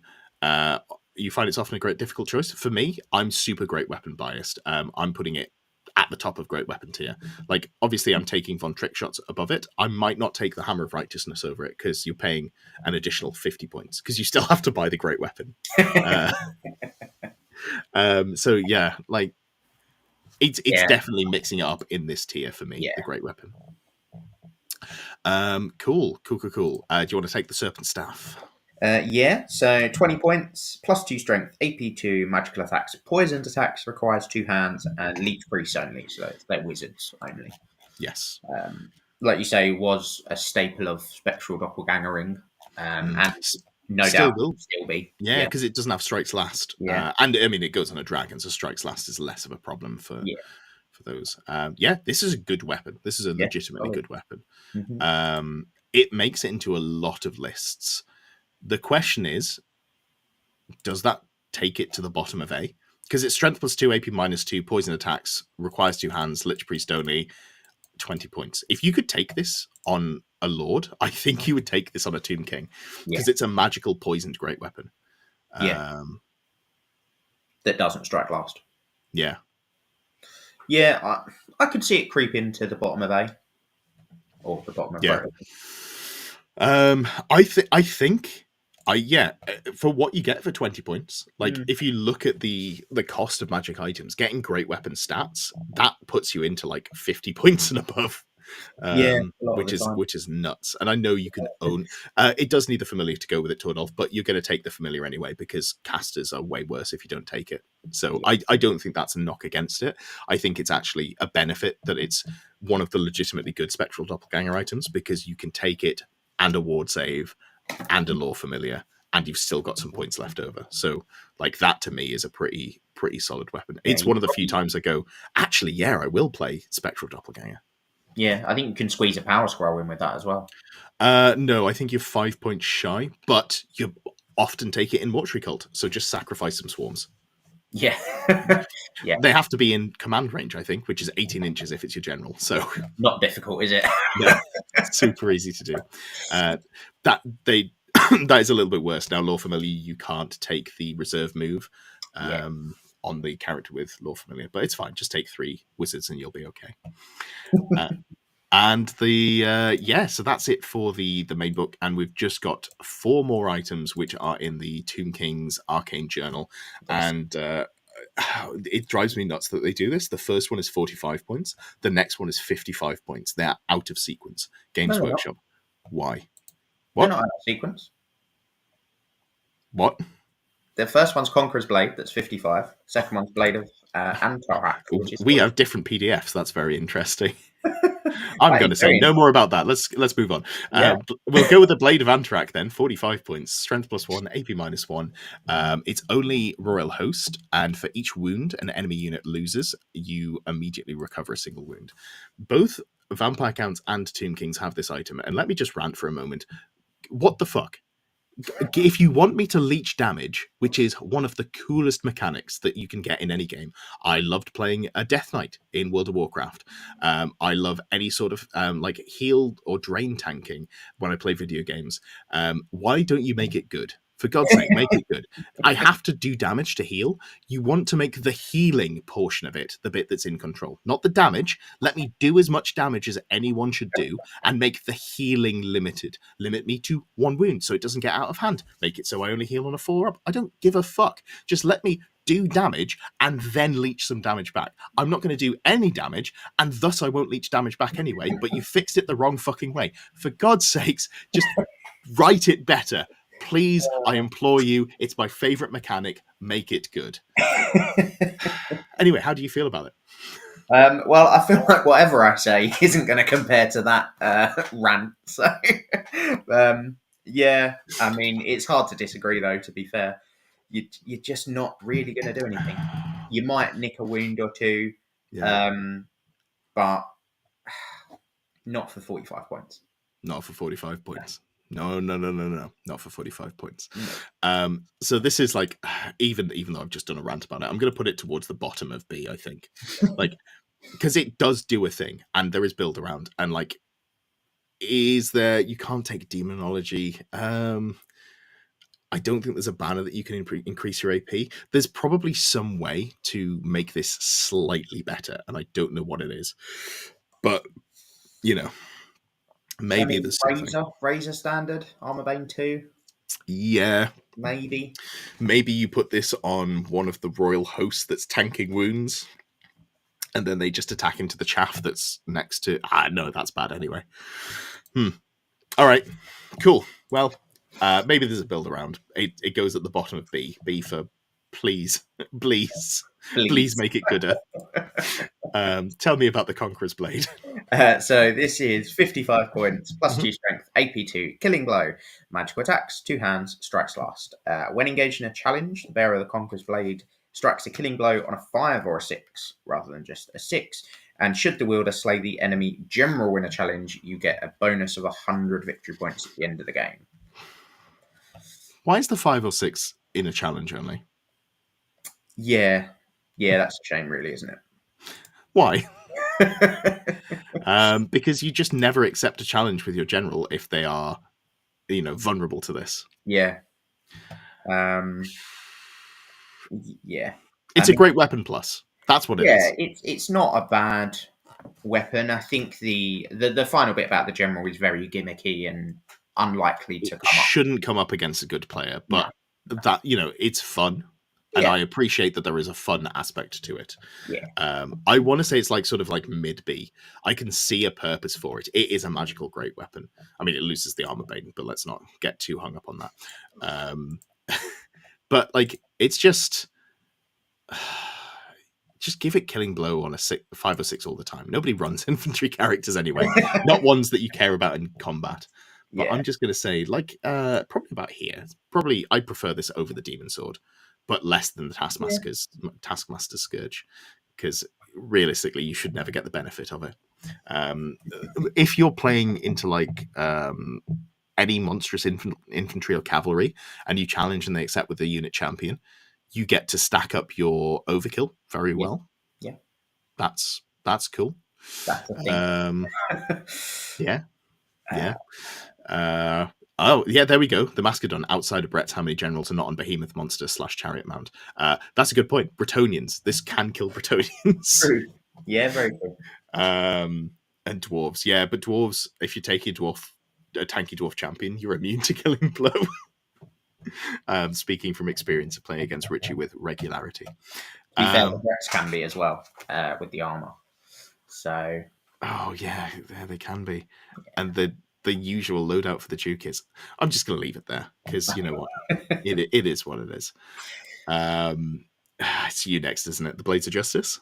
Yes, 35 points. User strength, AP 1, 2 hands, infantry only. You get +1 attack for each rank the enemy unit the wielder is engaged with has. Yeah. This is like my second favorite video game mechanic. I'm not going to go off about it, but I love the whole like lightning chaining between mobs as you cleave through them. And you just like feel really efficient when your single target damage just clears entire packs. Yeah. And that's cool. And you know what? If you could take demonology with this and you could get the +1 strength attacks and AP and you put it on like a chaos sorcerer, I'm like, this kind of slaps. Like I'm about this for 35 points. If this was in chaos, I'm putting this solidly in B. It's not in chaos. Again, you could put this on Royal Host, not a Royal Host, the Royal Herald, because they have lower attacks, or I don't know. Like I think this sort of this ability and the pig sticker thing, basically the same thing. They would be made much better if we saw infantry. Well, yeah, but if they counted files if you were in the flank. Oh, God. I hadn't even thought about that. That's so funny. Because you go, you like that would, you don't see Linehammer as much as a lot of people complain about seeing Linehammer. You never see, like, it's not a problem. No. It's not a. But you do see the odd line of sort of 8, Dwarves. 9, 10 models. Dwarves can go really wide, particularly with rangers. So then suddenly you go, if you get that flank charge with that model, with that weapon, I've got 30 attacks to deal with it. No, you've sold me. I love that. If you accidentally catch someone who, I'm a big fan of dwarf rangers specifically. When a dragon's got into their flank, doing the 90-degree turn. So each model just turns 90 degrees, and then they can shoot their crossbows at -2, admittedly, but you're just like trying to plink off some wounds, and dwarves really need to plink off wounds into dragons. Yeah. Imagine if they turned to shoot something, and then you're like, oh no, you've done fucked up. You've now presented to be a 38 long line of rangers. Let me see if I can kill all of them. By the way, I paired this with a Paymaster's coin and a potion of strength. And I've got a razor standard somehow in this unit that I've just dreamed up. It might happen once, but it will be the best game you've ever had. Oh yeah, I've strawmanned myself into making me think it's good. It's like just a side rant. Is this the last one? No, there's one more. Just very quickly to side rant. The picture that Andy 2D6 put up on Facebook a couple of months ago of his Linehammer game versus me. And the Facebook comments was vitriolic. And it's like, you dumb motherfuckers. Like, this was two mates having fun. Neither of us were ruining the game. He was like, I want to play Linehammer. I was like, cool. Well, let me see how many pig I can bring and run it in one line. And then I like toned down the list so that I didn't just run him over with a Wyvern. I think I took the Wyvern out and I just played Chariots or something like that.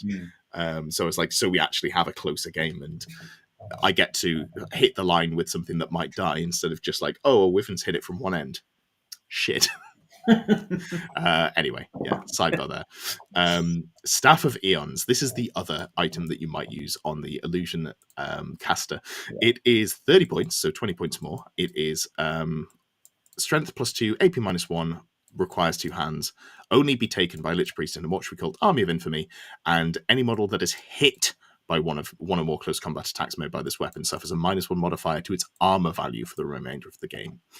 That is kind of spicy. That is kind of spicy. If I see my opponent has that, I don't really want my dragon to be in combat with it, because you know what Mortuary Cult are real good at?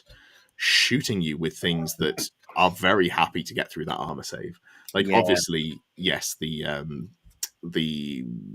magic missile that they've got on there, now legally able to move. The heat basket. Yeah. Rumor of death.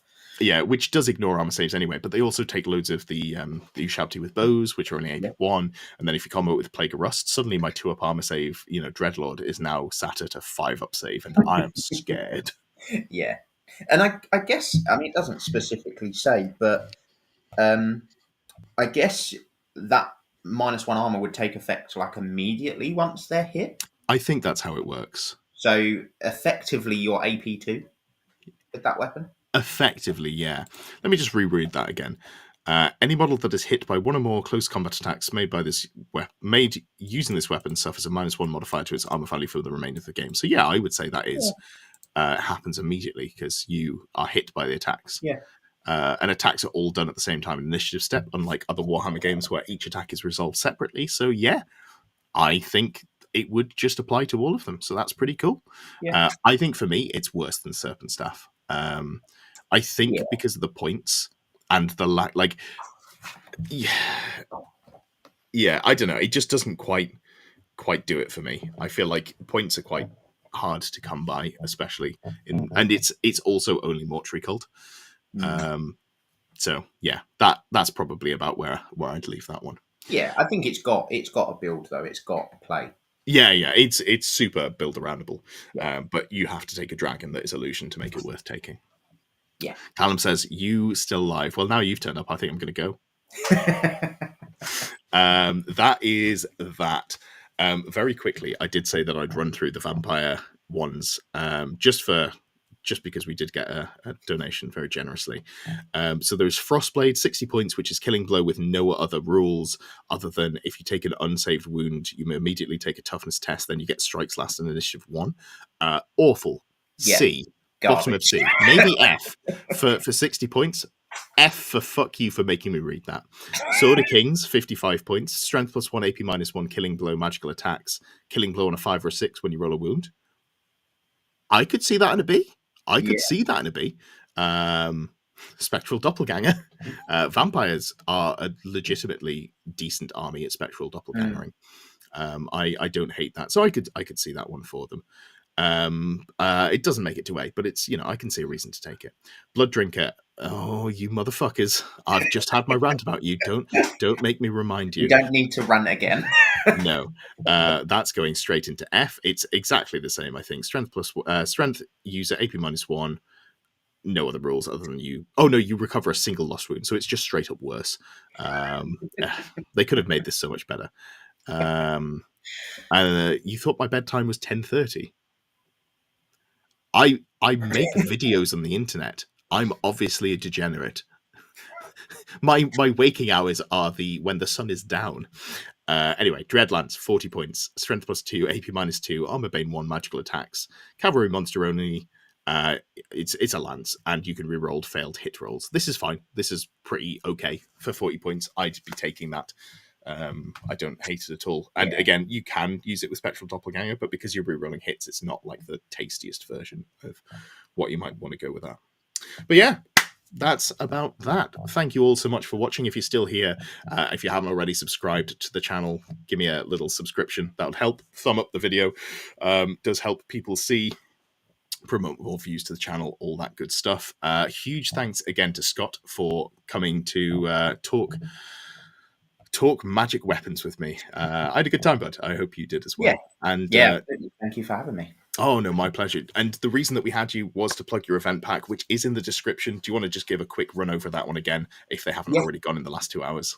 Yeah, so it is Colchester Clash, 5 games of Old World, first weekend of April down in Colchester, as the name would suggest.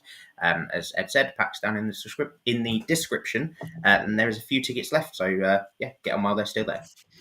Hell yeah, nice and succinct. That was good for this time of night. And the last note I will leave you on is, yes, I will be up at 10 a.m. GMT to stream something tomorrow. I won't be streaming Get to Work because after the stream, I uninstalled the game because I was feeling okay about it. And then I had a moment where I fell basically back to the beginning, and that broke me as a human being.